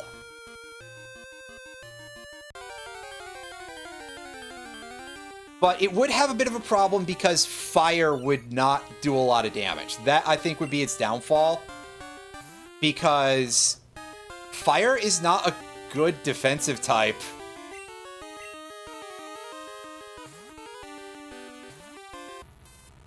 I think a big part that attracts me to it is, like, it would still have the move pool, but it would also get Shadow Ball. Or possibly Shadow Bone. But yeah, it would not be a Snorlax counter. It could, like, switch into a predicted normal move. But that would be its main bag.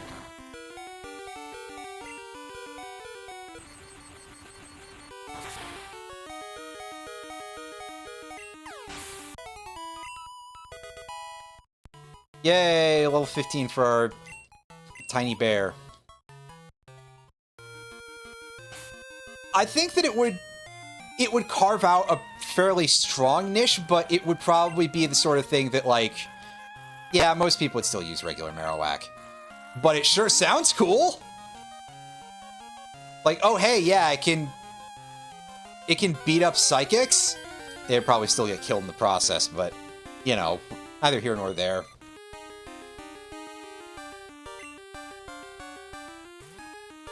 It's one of those things that would be too I think ultimately, the end result there would be, it would be too prediction reliant, but also too prediction susceptible. Because it's like, hey, yeah, you call that on the right switch,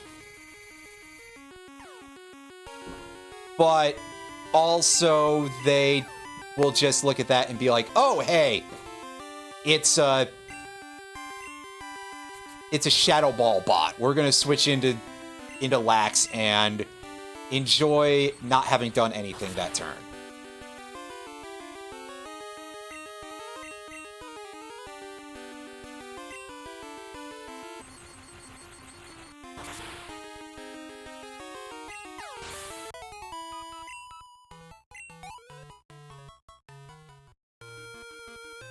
But yeah, later Pokemon are designed with physical special split in more mind.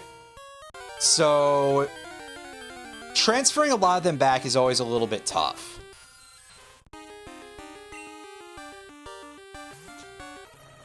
Unless they're just like pure tank type of mons, in which case, well, that's a little different, isn't it?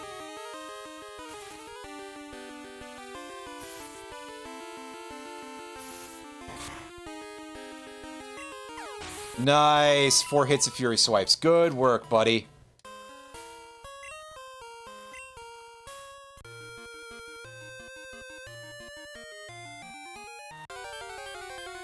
It's always kind of incredible when things like that happen.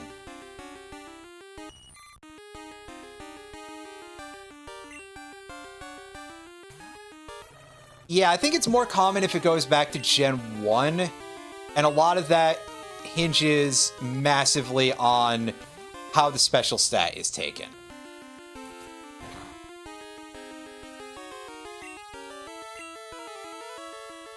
Because you're talking very heavily in a case like that about how the stats work.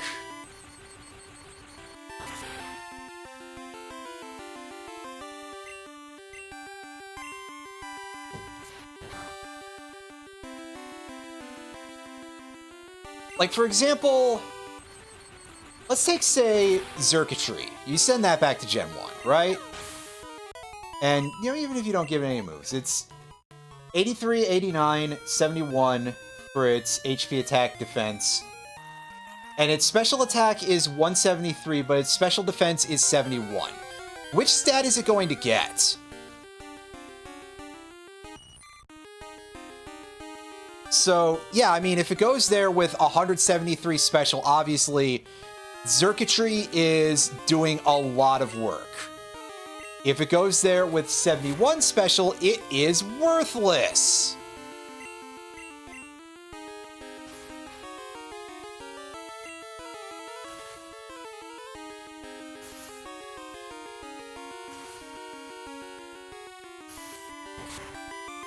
There's also some stuff that depends for certain Pokemon, like, notably, defense types, pardon me, because, yeah, there have been 3 types added to the game since Gen 1, so for some of those Pokemon, what do? Like, if you send Registeel back, for example, what type does it end up being? Or do you just add new ones, or what?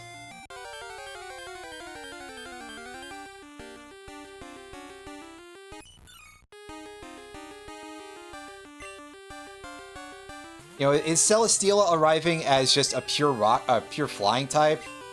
Pure rock type, pardon me. I was thinking about Stack Attacker for a second. Okay, yeah, that's completely fair.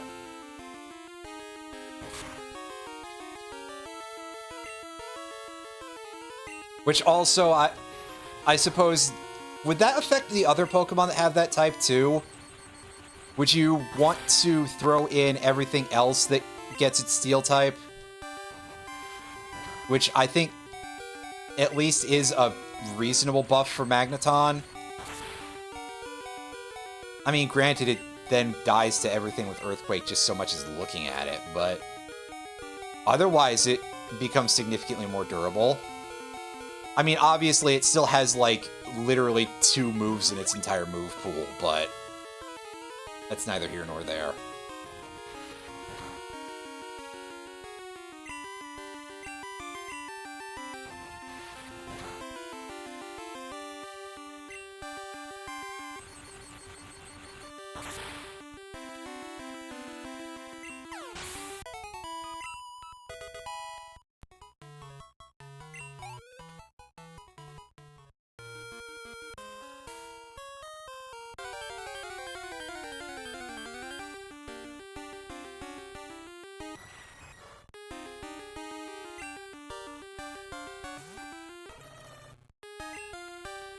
Gotcha.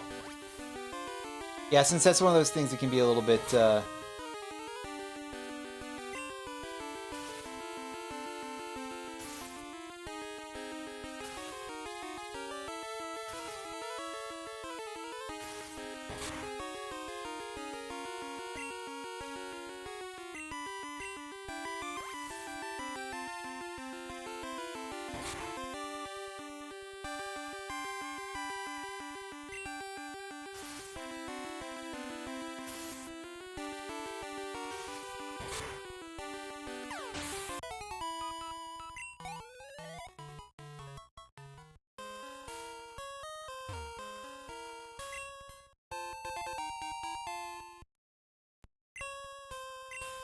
Hey, we got a Carbo, so that's a free chunk of money.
Oh god, yeah, Meryl and Azumarill, they got a lot of things. They got not literally everything they could possibly want, but a lot of them.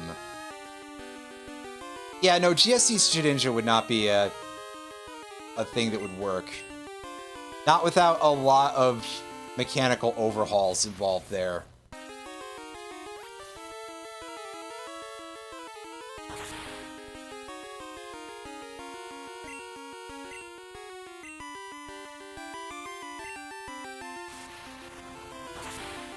Focus Band is the one that exists, not Focus Sash, but I guess Focus Sash could probably be set up without too much difficulty for a ROM hacker.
I don't really know a ton about Crystal Battle Tower, like, at all.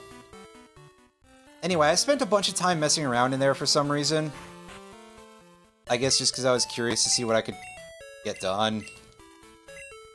Ultimately, Mount Mortar is one of those places I don't remember very much about, because I've very rarely ever gone in there.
So I think I've seen Furret actually, speaking of, because we've been talking about a lot of competitive Pokemon stuff today just by sheer chance.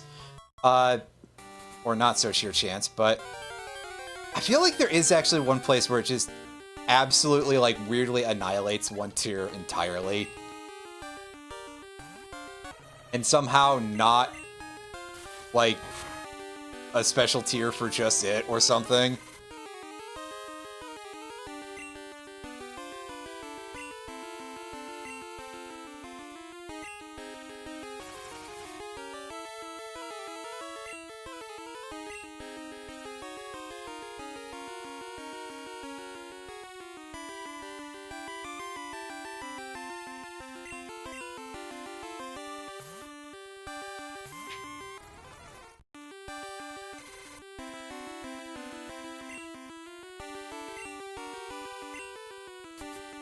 Almost looks like it hangs out with Mario. I mean, yeah, it's kind of got the same sort of specific features, and also just in general is a goofy animal.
Yeah, we're just going through a place we've been before, so there's not much special to say here.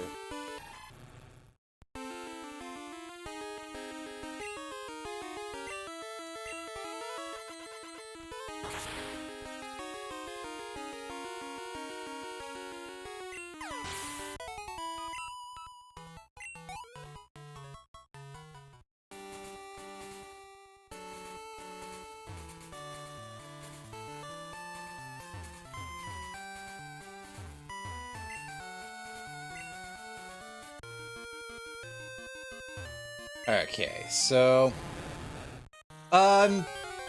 It might be? I forget.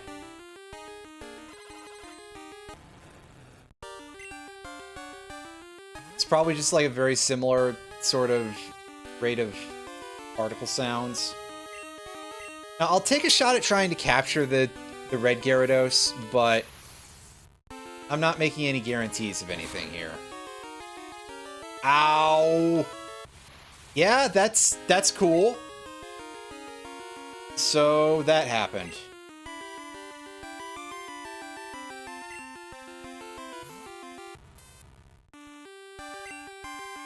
It's just a red Gyarados, come on.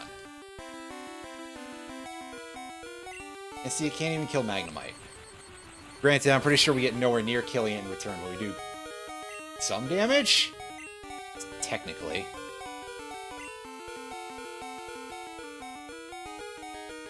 Do I have anybody who can actually take another hit of Thrash? And that's not likely. So I'll click... I was going to say, I'll click Supersonic in case it can actually miss, which it can't. Besides, it should get confused anyway. So who the fuck cares? And it did not. Oh, no, it did. It just didn't play it.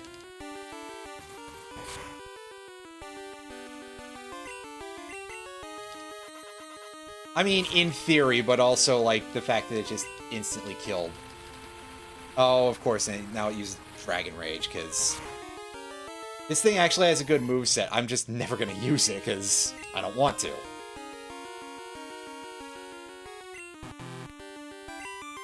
Good sound, by the way. Not even like a, hey, you can attempt to run here. The Lure Ball will not give us a buff for this, so...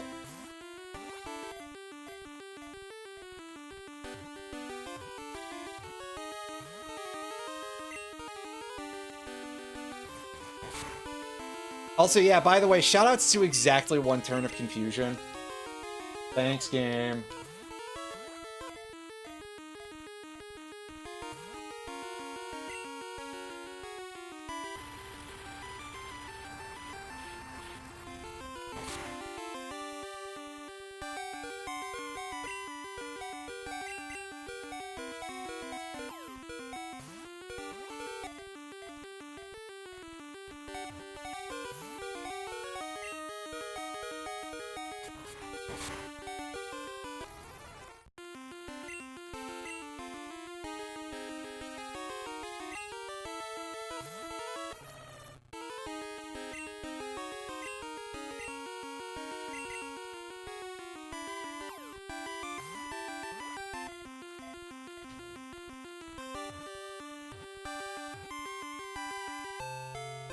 Alright, fine, we caught the red Gyarados. I'm not even feeling like nicknaming this thing. I don't like it. Atrocious, yeah, it sure is.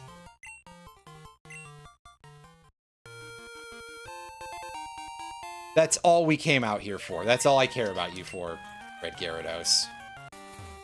The only thing that stopped me from killing you is the fact that you killed my, thing immediately. But I forgot the Kadabra. Sure, Lance. Whatever.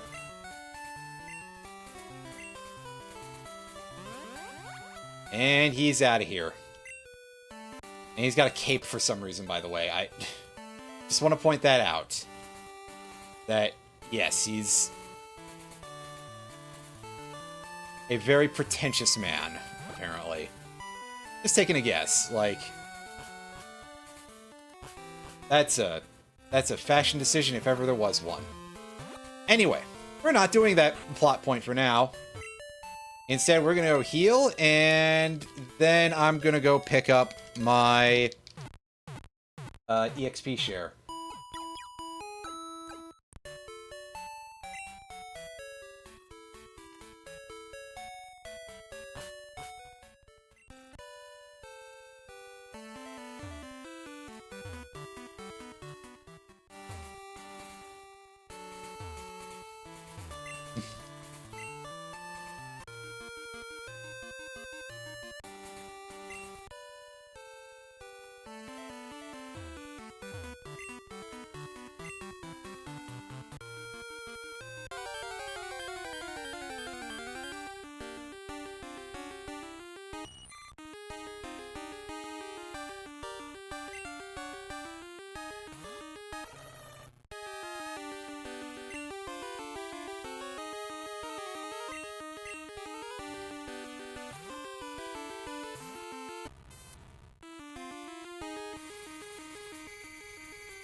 And, of course, switching into those 100% accurate when the opponent uses them supersonics, as always.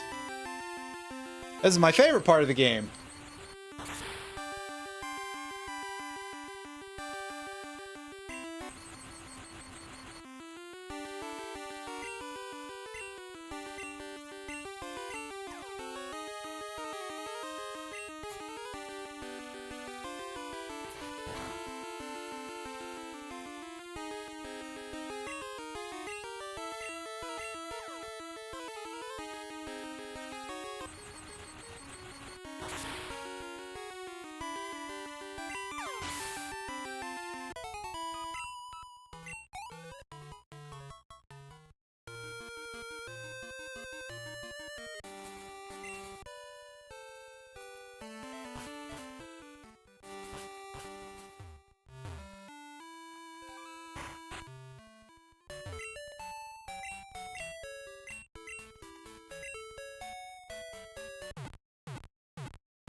Oh yeah, one more before we get there.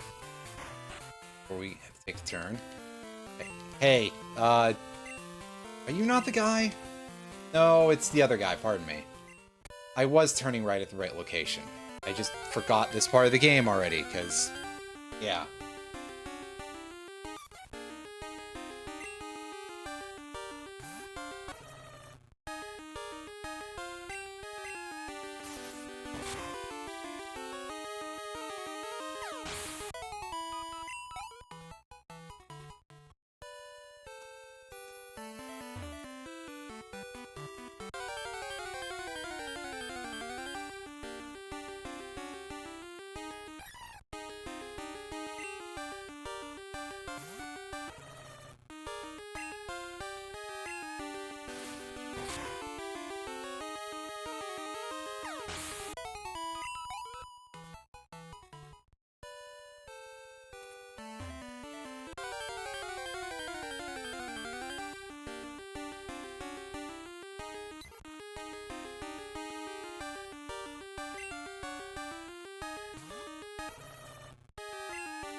Walk past him. I was thinking of the layout of the other room. Yes, please give me the... oh, god damn it. Right. The fact that you have an item capacity of, like, 2 in this game. Alright, here. Kazooie, you hold the pills. Now I gotta go through the entire dialogue tree again. Air quotes, dialogue tree.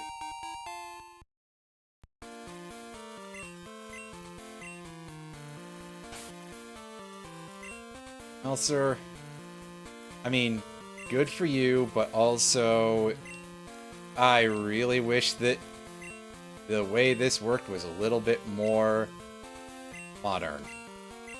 Anyway, take the Carbos, and it's off back to not here for us.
I went back to go get an EXP share, that's why. Because once you deal with the Red Gyarados, you get an item called the Red Scale. And if you take it back to the guy that you got the Pokedex from, or, well, who was with Professor Oak when you got the Pokedex, rather, he gives you an EXP share. Which is something that's going to make our lives significantly less frustrating when it comes to leveling up our Pokemon.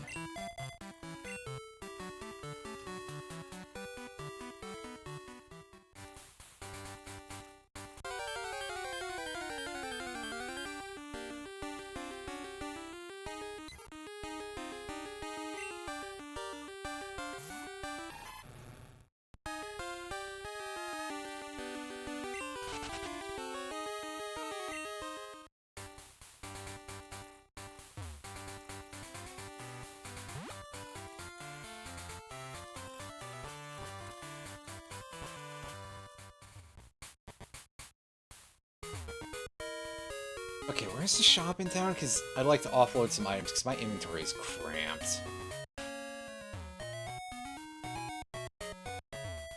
There we go.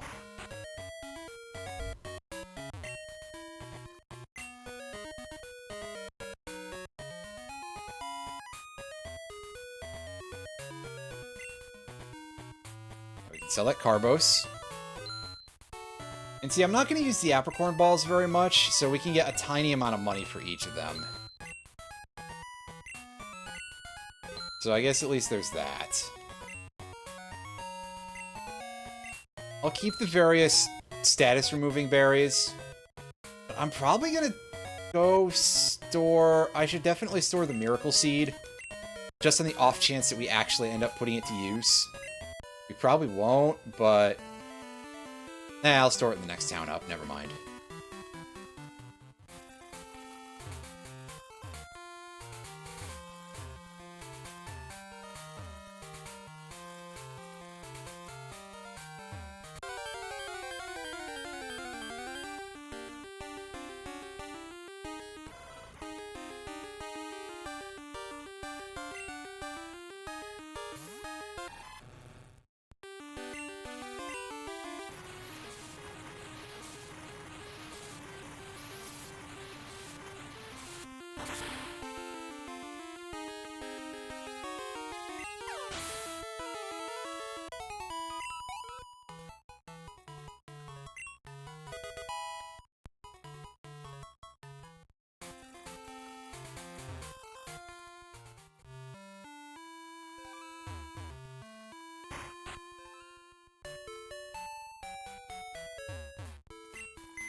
You know, this thing that you end up having to use in this game.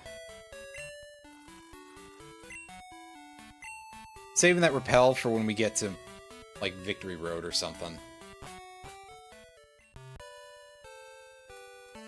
Somewhere where it'll be useful. Possibly out on the ocean, trying to get to the Cyanwood City. I almost just call it the 5th town, which is not quite correct.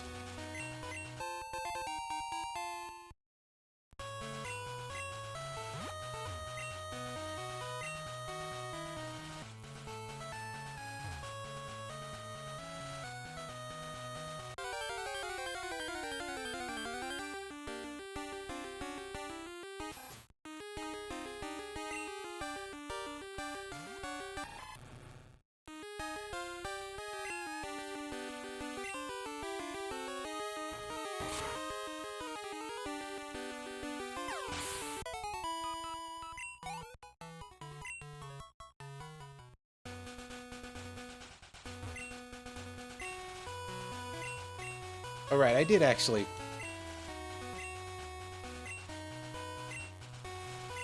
The phone calls get annoying. At least this guy doesn't try to block us in that area.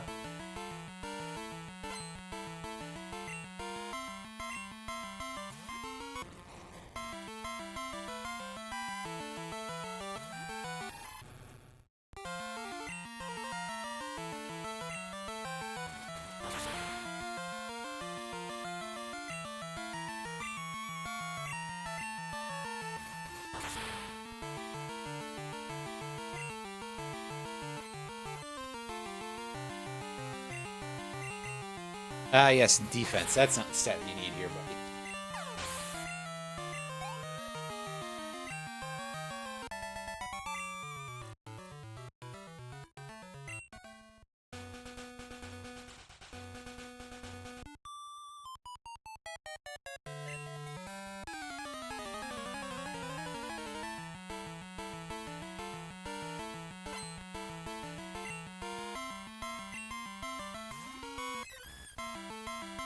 Oh, hey, a Corsola. I don't remember any trainers using this, actually.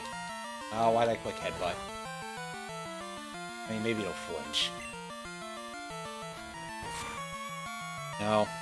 Oh, well. Oops. Oh, yeah, in this case, Surf would do more damage because it's neutral.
Well, thanks for the small handful of experience, buddy. A mint berry. That one counters freeze. I was like, what the trying to say? Oh no, it's sleep. Pardon me. I thought we got one of those already, but apparently we did not.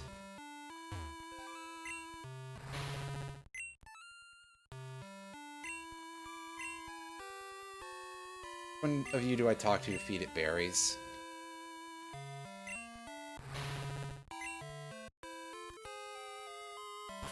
Huh. Do I have to go talk to someone inside for that or something?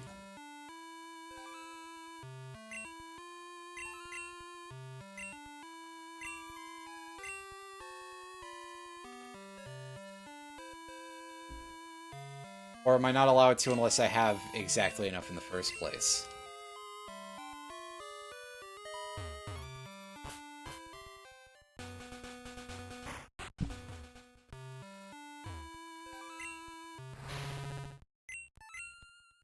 There we go.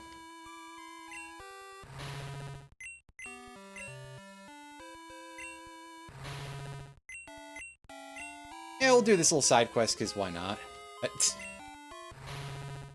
Yeah, but I think the game is probably like, oh, well, that one doesn't count because it's not the berry.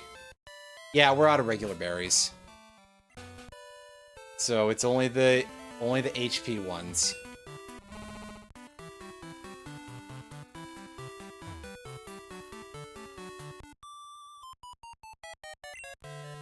Status effect? It probably doesn't have one of those.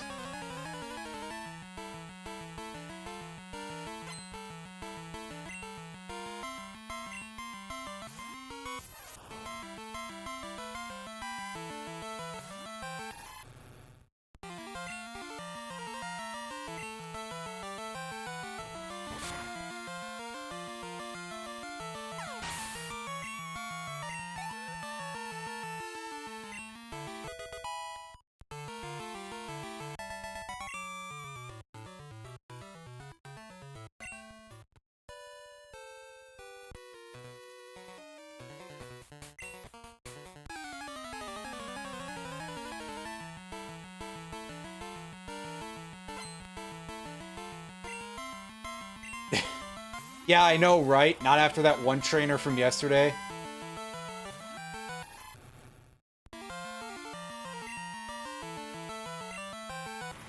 These fellows are underwhelming.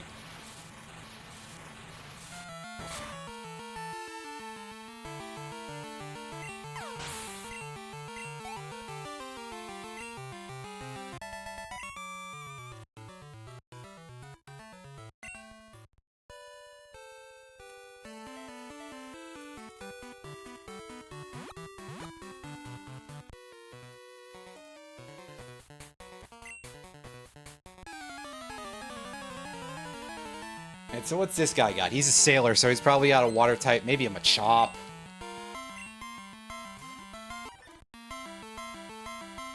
Oh, that's not a Machop. It's a water type that has arms, though, I guess, so it's...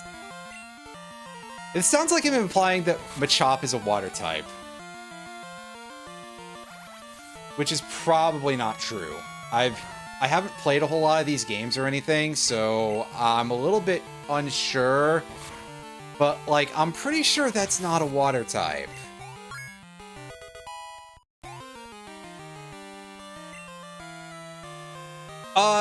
We still get our basic notifications for the EXP share, but it's a single Pokemon in these games. So the EXP share that you get in Gen 6 first showed up in that generation. Where it was like, what if the EXP all was actually good?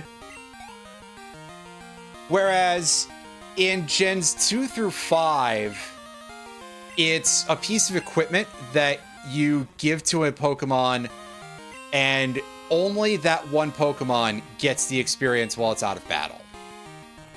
Unfortunately, it doesn't give everybody EXP, which, you're right, that's kind of dumb. Why did they do it that way? And that's a good question. I think they did it that way specifically so that way they could set up the really sweaty nerds to get all, like, aggrieved about the change when they introduce it in Gen 6. So that way we could all laugh at them. Hey, Tauros! Well, I'll be. This is a good Pokemon, actually. Now, can we not kill it, is the question. I mean, it'll at least take 2 bites, so that's good.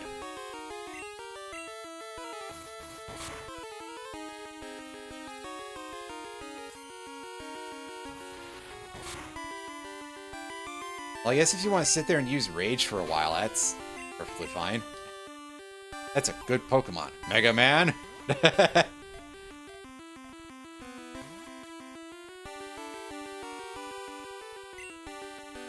It's just not gonna like the whole idea of actually getting in the ball, Nebby, so this might take a minute or two.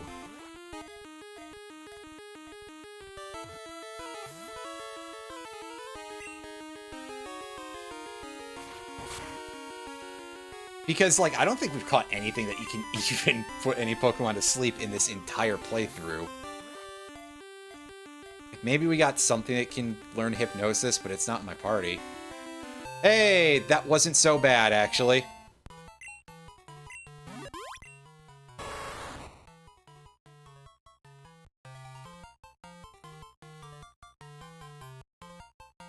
Alright, now I just need a name for this guy.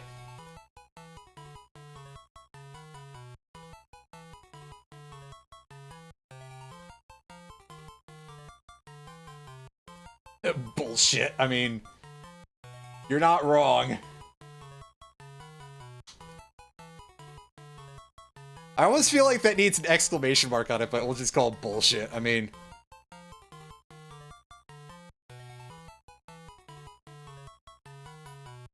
we know what we're about here. We do love some bullshit on this channel.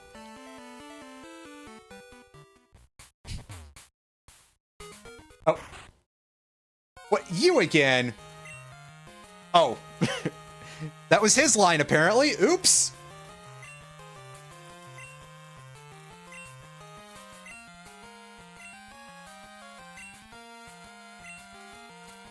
This guy's like, just let the sick Pokemon die. You fucking tool! That Pokemon is working at the lighthouse. It is the lighthouse. If they just let that Ampharos die, they'll have to get another one. And until that time, people are going to be crashing into them fucking rocks. And a bunch of people are going to die because you're a stupid red-haired... Like, listen to this fucking schmuck. Like, there's a lot of reasons to find Silver to be, like, one of the more boring rivals, but that's pretty high up there, that he's just like, only strong Pokemon matter. And, like, okay, dude, you're not actually a character in a video game. All right.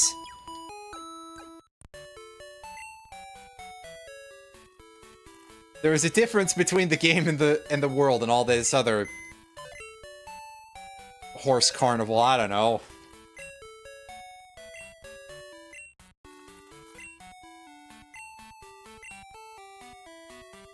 Yeah, let me just say that about random people's dogs and see how long I last not getting actually murdered. But I digress. So I love you and all, Banjo, but I think we need some bullshit on this team. This is some bullshit.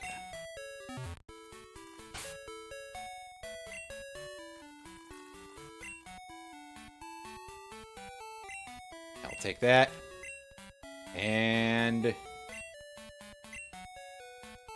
over here. Oh yeah, we can't loop back up to the bottom of the bag from the top. Whoops. That's slightly disappointing. Damien left his Charmander in the rain. Silver would have actively pissed on its tail. You're not wrong. Okay, yeah, it can't learn Shadow Ball. Boo! I think I'm gonna just sell that at some point. Boo! I don't have, like, any good TMs to get this thing. That's a shame.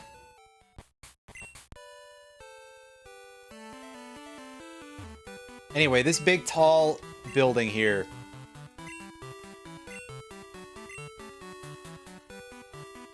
is a lighthouse. We can tell by the fact that it looks exactly like a lighthouse and in no way is just an elongated Pokemart.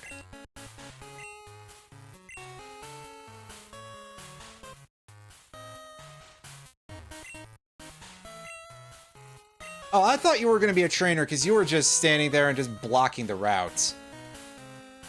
But no, this dude is just here to remind us, hey, this is actually a dungeon. At least in terms of the trainers here, it counts as one.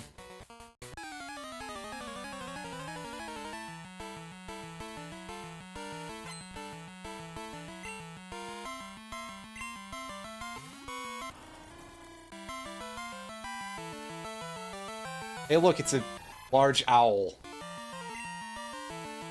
That is still not a terribly impressive Pokemon. It might actually be able to take a... I was gonna say, it might actually be able to take a couple of Ice Punches, because I think it has special defense, but, like...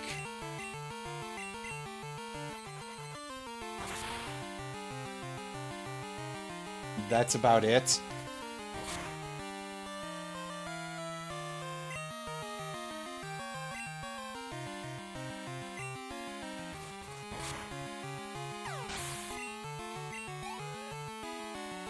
Alright, Tauros, what kind of fun TMs can you get? Oh, wait. Tauros can learn Zap Cannon by TM. Alright. Sure. Yeah, let me get right on that. It can learn Iron Tail by TM if I feel like never landing a hit.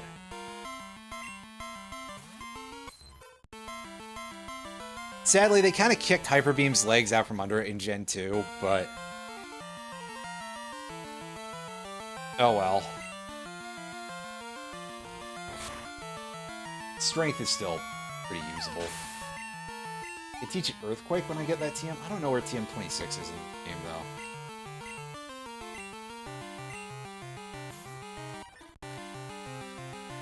Oh, it's in Victory Road, which...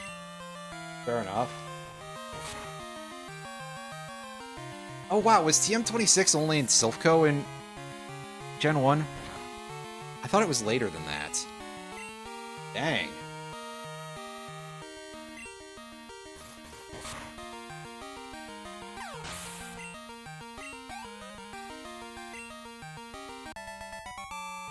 I mean, I know it wasn't the reward for beating the 8th gym because that was Fissure, but...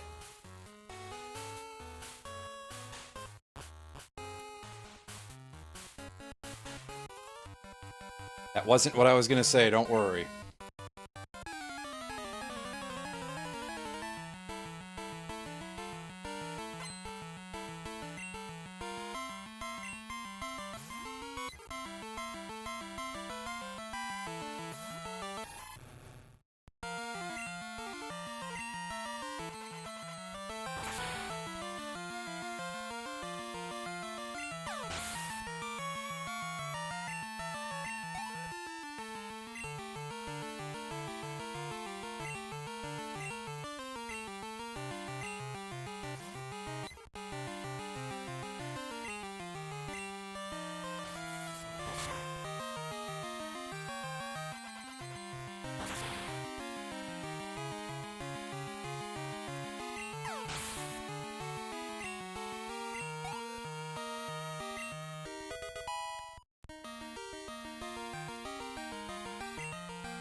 Nice.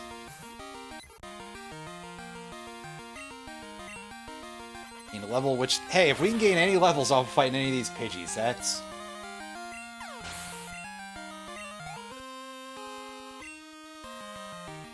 That's nice, because usually these things are not worth a ton of experience.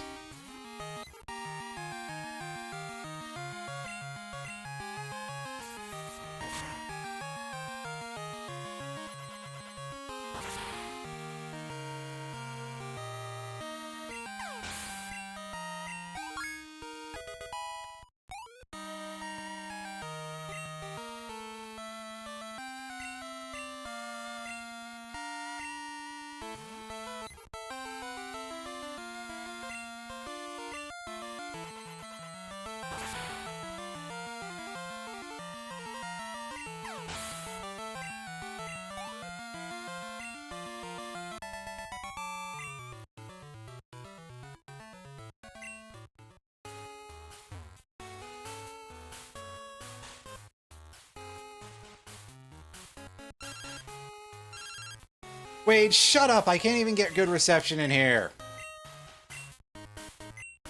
Oh yeah, there's a bug catching contest.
And that ought to dampen your spirits a little bit, buddy. Or something, I don't know.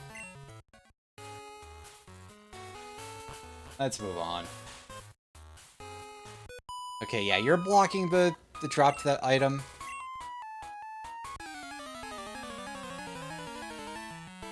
Works for me.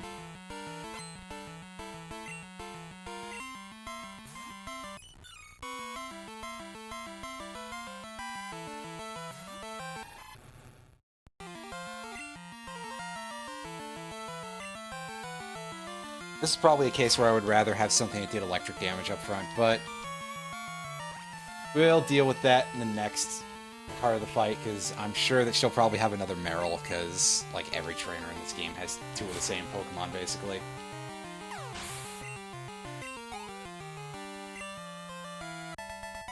Oh, never mind. Only one Pokemon. That's alright.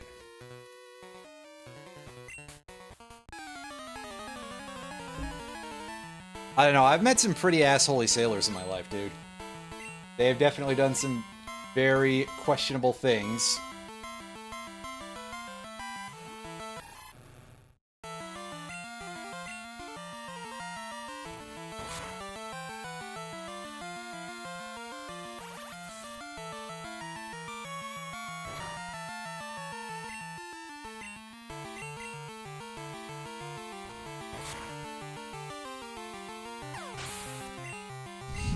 You're actually committing a crime with your party. That's right, guys. It's the mascot Pokemon for this game. You need more of them. Or I guess maybe they were still writing Pikachu for that role or something.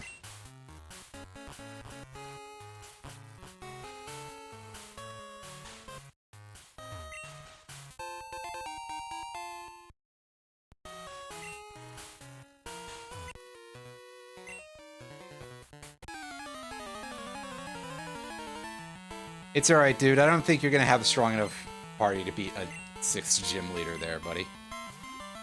I mean, Peekaboo, yeah. I remember back in those days.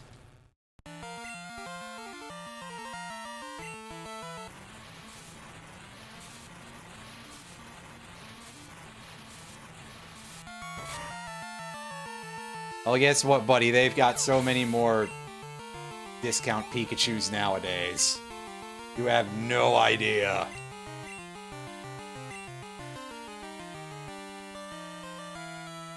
I can just let Vector sit here and get more experience. Like, do I switch to Shazam for more experience on Kadabra? But no, it's fine.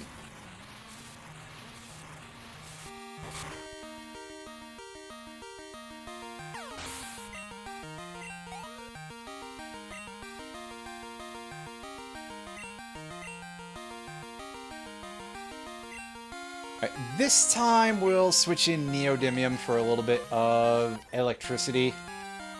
Because that should be fine. I mean, we're Electric Steel. The worst thing that Poliwhirl can probably do to us is a water move. Yeah, like, this is probably all it's got on us. Like, oh, double slap. Yeah, alright. Sure. Each hit lands for 1 damage. Even on a max roll, you still deal less damage than with Water Gun, don't you, buddy? Just taking a guess here. Level 20, hooray! We're 2/3 of the way to Magneton. Yay!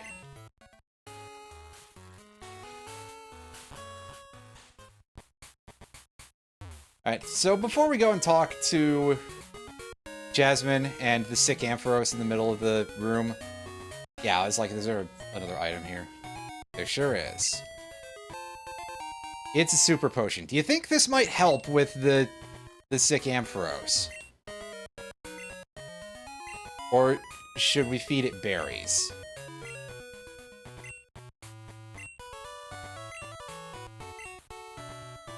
I mean, yeah, I can do that. I think I have to talk to her before I go across the sea. So, yeah, just to make sure I did it anyway.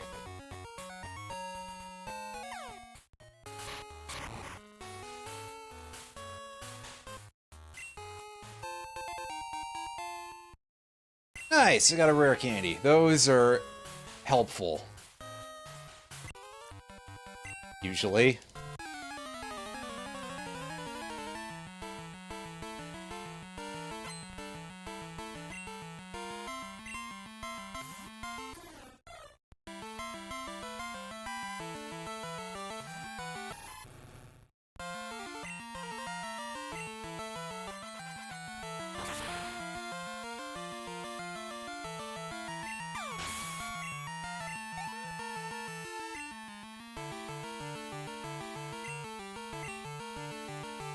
About to use Fearow. Hey, I've seen one of those before. I don't think I've seen it do its flap animation, but I've seen one of those before. Yeah, it's a good design.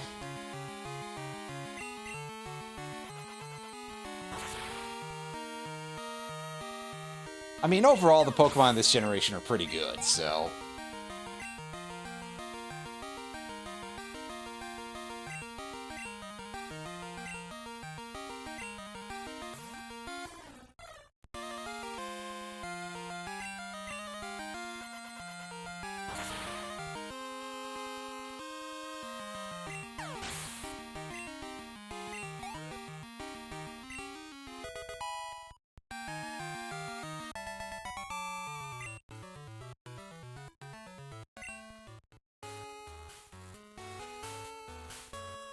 We are running low on Ice Punches, which is kind of unfortunate, but oh well. TM34 is Swagger, isn't it? I think you find... Yeah, I was gonna say, you find Swagger in here. And there it is. It gives the opponent a Swords Dance, but confuses them. It is a very high-risk move that eventually kind of became really gross once you had the attack Foul Play, which, of course, is a 90 power dark physical attack that uses the opponent's attack stat against them. So, again, even though you are taking a big risk by doing that with Swagger, you can still do a crazy amount of damage to people with that.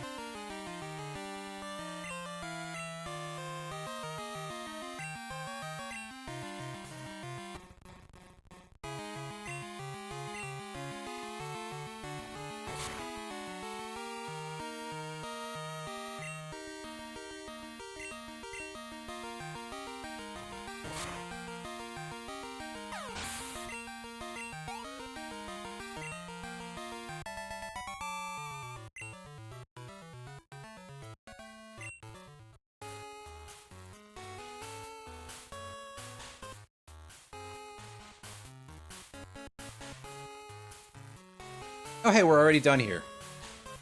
I thought there was, like, at least another floor or two of this place.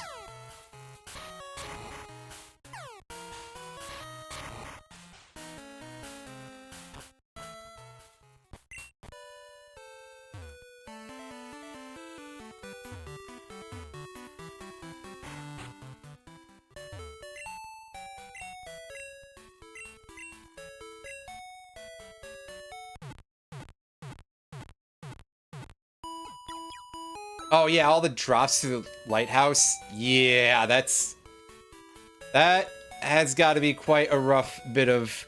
Why are there so many holes in the floor of the lighthouse anyway? Like, what is the deal with that?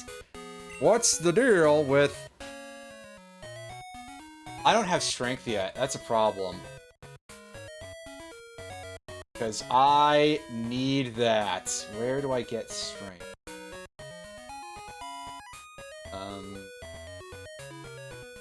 Let's scroll down through the page here. I'm a sailor in Olivine City Cafe. Okay. Hi, at ya. I gotta go find a building that's hopefully at least marked.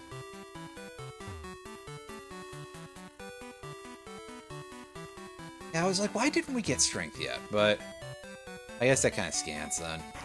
These probably are... Neither of these are probably it, but whatever. Let's check out here. Okay. This is obviously a house, but... Bad kids are taken to the islands as punishment. Yeah, they take the bad and naughty children to the Whirl Islands Pear Wiggler.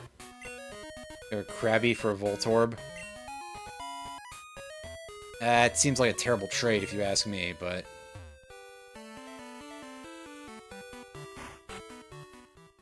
Hey, are you the fishing... No, you're not the fishing rod, man. Maybe you are! There we go. He gave us his good rod. Okay. Thank you. These jokes are a little too easy, I know.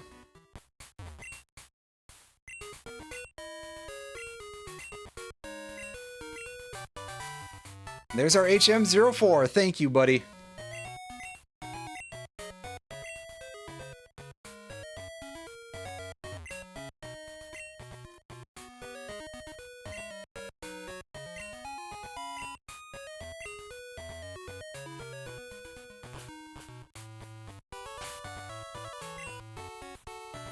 Let's go ahead and give that to our friend Bullshit.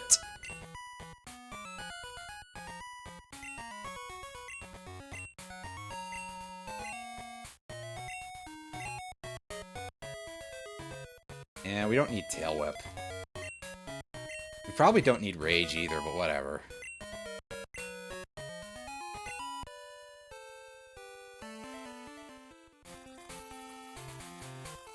Just having a quick browse around the area to see if anybody here has a battle for us to participate in.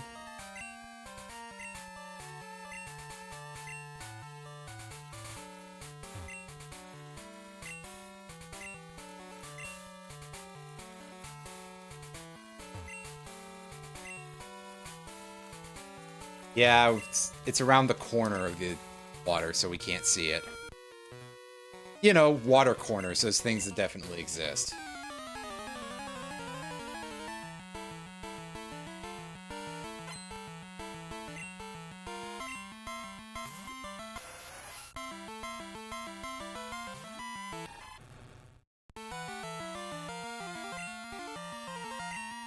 Hey, here we are. The Pokemon we'll be seeing a bunch of for the next however long it takes us to get to Cianwood City. Tentacool.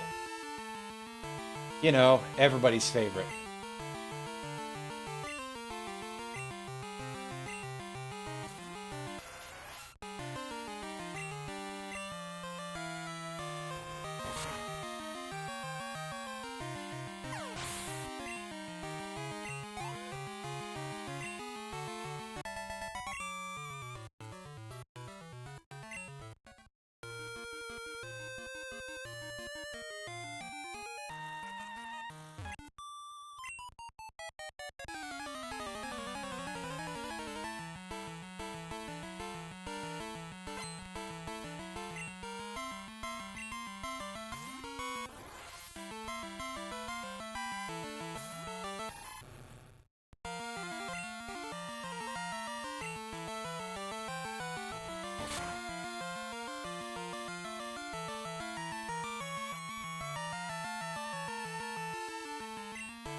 Story was pretty alright, though. I don't know where we get one, and we do already have our crocodile here to be our water type, so we wouldn't likely pick one up, but it's not a bad Pokemon at least.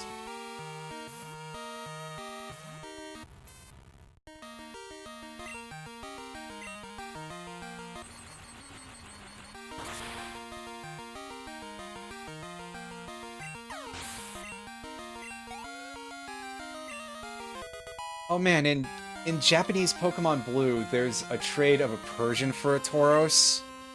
Oh, that's kind of tough, actually.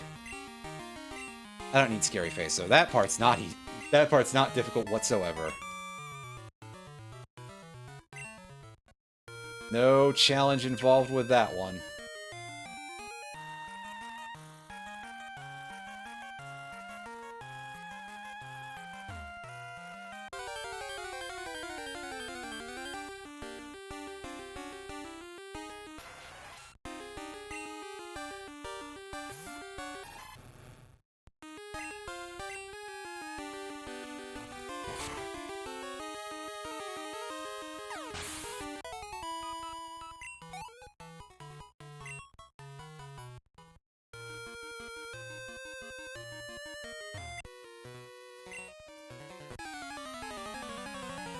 If you win, lend me your Pokemon?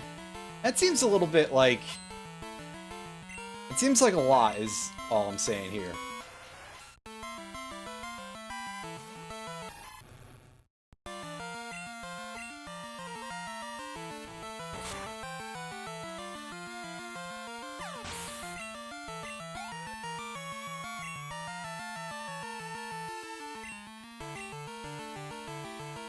I see, this guy's got a bunch of tentacles, huh? That what we're dealing with here? Instead of 6 carp, we've got 6 cool.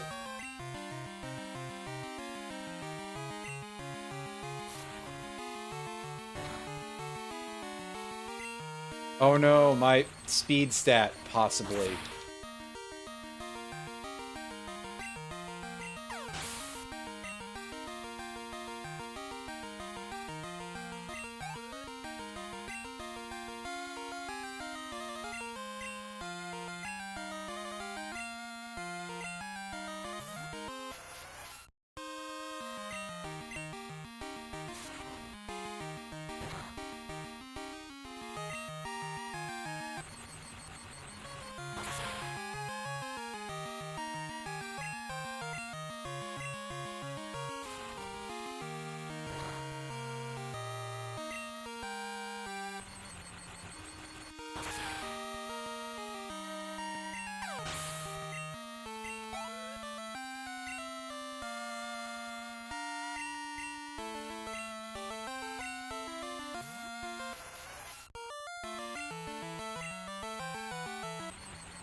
Oh no, there's a Pokemon that's not a Tentacool. Huh.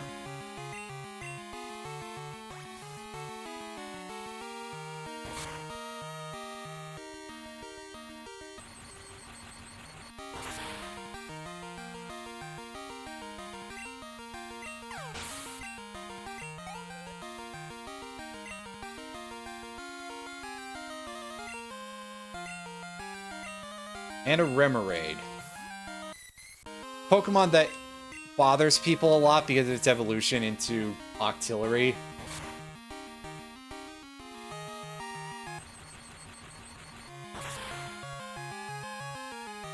Which is like this weird sort of abstract one, because a lot of people are like, fish to an octopus, I don't get it. But it's more like... Remoraid is like a pistol, and Octillery is kind of more like a howitzer. So it's like gun to bigger gun. very American of me to be like, oh, hey, this thing is like a gun, but it's very strange. Also because I feel like Remoraid is weird because it doesn't resemble a Remora that much, I don't think. I mean, it's got some of the features of it, but like the thing on top of a Remora's head is more like a it's significantly bigger than that. Like it's this big flat thing. Whereas all Remoraid's got is this tiny little horn, almost. Which, honestly, again, you know, pistol comparison kind of, like, close to Iron Sights, but it is a little bit strange. Also, yeah, by the way, the weird suction cup thing on Remora's top of its head, it's a little gross when you look at it. I had forgotten when I went to go look at it, like, yeah. Oh, right, actually, it kind of looks disgusting. It's alright, I'm sure they think the same thing about us, so, you know. What I'm saying is, don't go out into any sort of water that's not like a pool or something, you know. No natural bodies of water. All the fish think that we look really fucked up. I assume. Oh, hey, look, another Pokemon trying to learn Scary Face, like, right after the last one did. Actually, I guess, speaking of which, I always felt like Scary Face was this very early game move, because Spinarak gets it at, like, level 1.5 or something.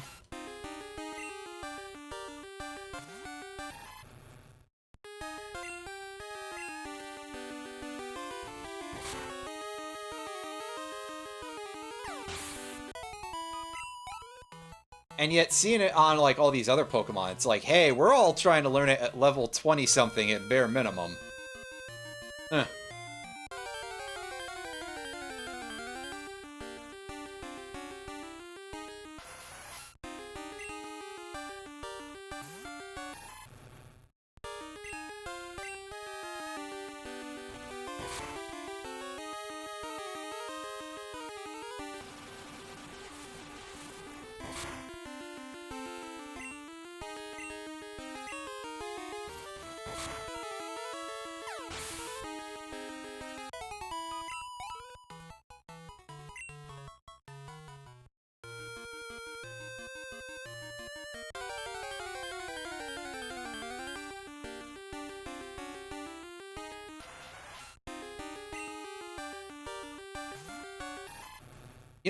You know what I love about these games? It's just the sheer variety of fights that you can get into. Like, there's just so many different Pokemon in every location. Like, here, we've got a lot of jellyfish. And, actually, that's about it here, huh? Listen, they hadn't released a seagull Pokemon yet at this point, so I guess maybe it's to be expected or something. And we didn't have anything close to, like, a real shark Pokemon yet. I guess most of the fish really are kind of freshwater, huh?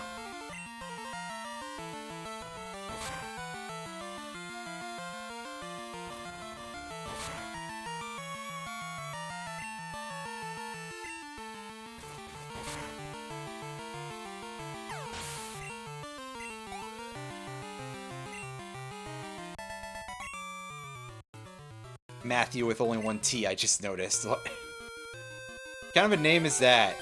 That's odd. That's a choice. Thank you, video game. I don't know why you did that, but okay.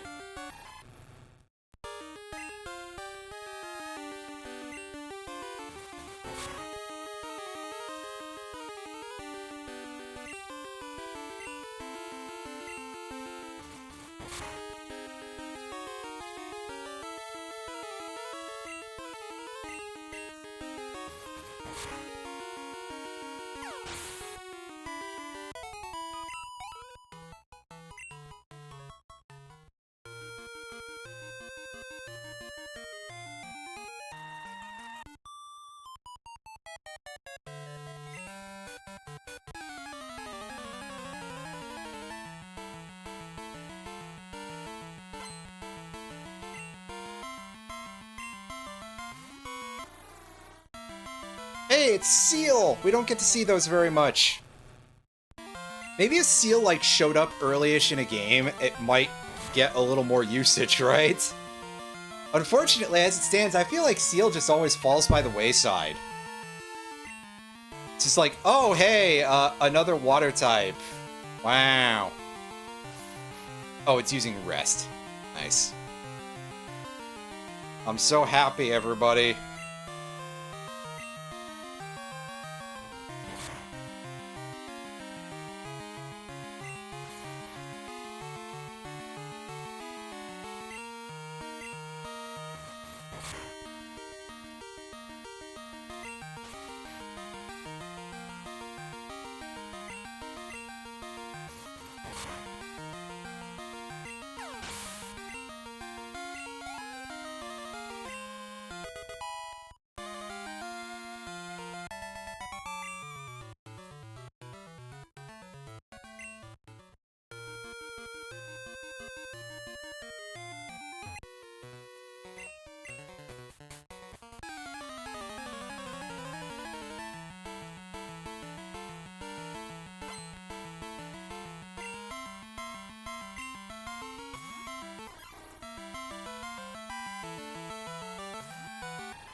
Oh, I was gonna say, I can't wait to get poisoned by this thing. Due to bad RNG. Yep, there it is. I'm so glad.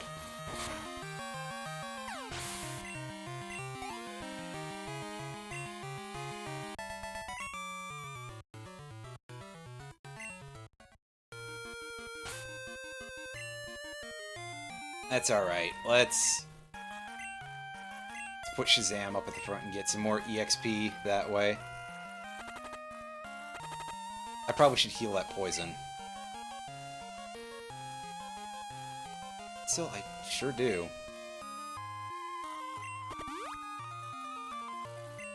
Oh, that's alright, it happens. How's it going, anyway? Hope you're having a decent evening. Not melting.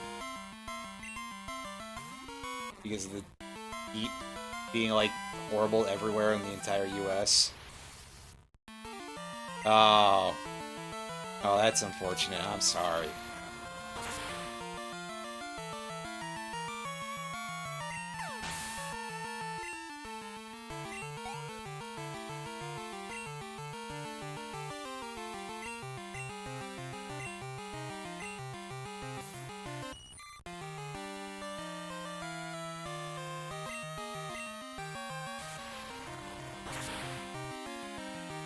Told you're not allowed to die, huh?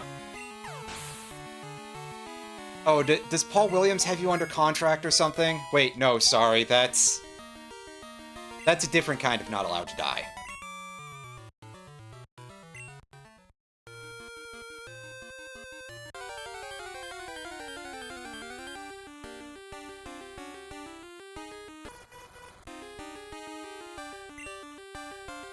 Oh, this is a Pokemon you don't see a whole lot, at least not in this era.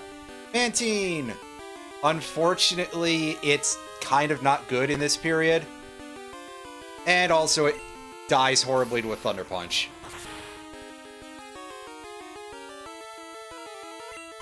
But hey, nice to see you again, buddy. I remember using that in, like, Pokemon Coliseum, I think.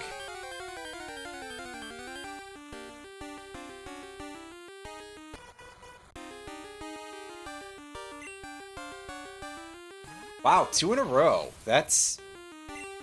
Now, I thought for sure that this was a rare encounter. So, WTF the fuck is with this one, right? Let's have a look at our charts here. And see if I'm completely a fool. A 10%? I mean, that's kind of not that rare.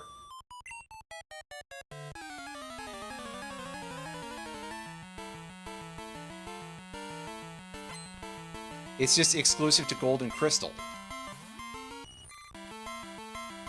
Huh. Alright then.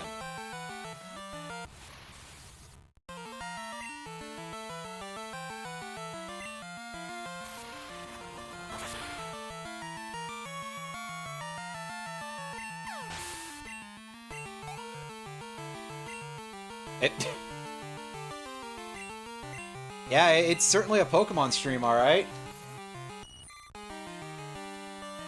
At best, only fainting.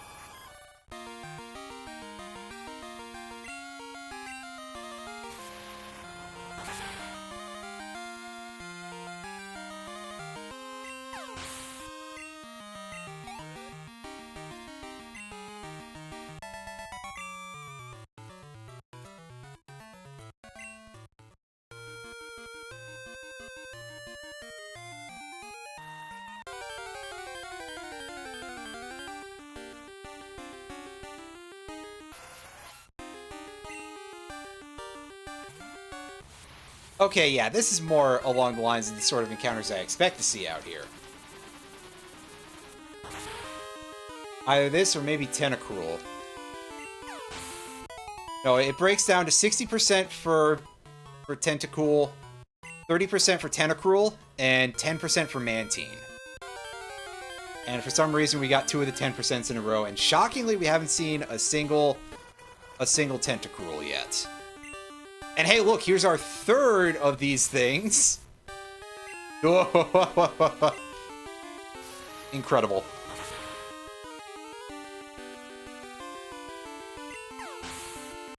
No, we are not doing a catch-em-all. It's just, we're picking up stuff that sounds neat, and some things I'm just catching for purposes of, hey, I think it would be fun to catch that. I suppose maybe one day I'll do like a big catch-em-all type run with a Pokemon game. I'll have to find one with like a decently chunky Pokedex that I can catch everything in. Possibly with the assistance of hacks or something to do that part. But I think that would have to be if I hit some sort of major milestone as a streamer sort of thing. Just by virtue of the fact that it would be so big and large and long and all the other words that are similar in meaning. But regardless, we're at Cyanwood City. We only got 1 gym done today because I farted around in Mount Mortar for like an hour and a half. But that is going to be our wrap-up point.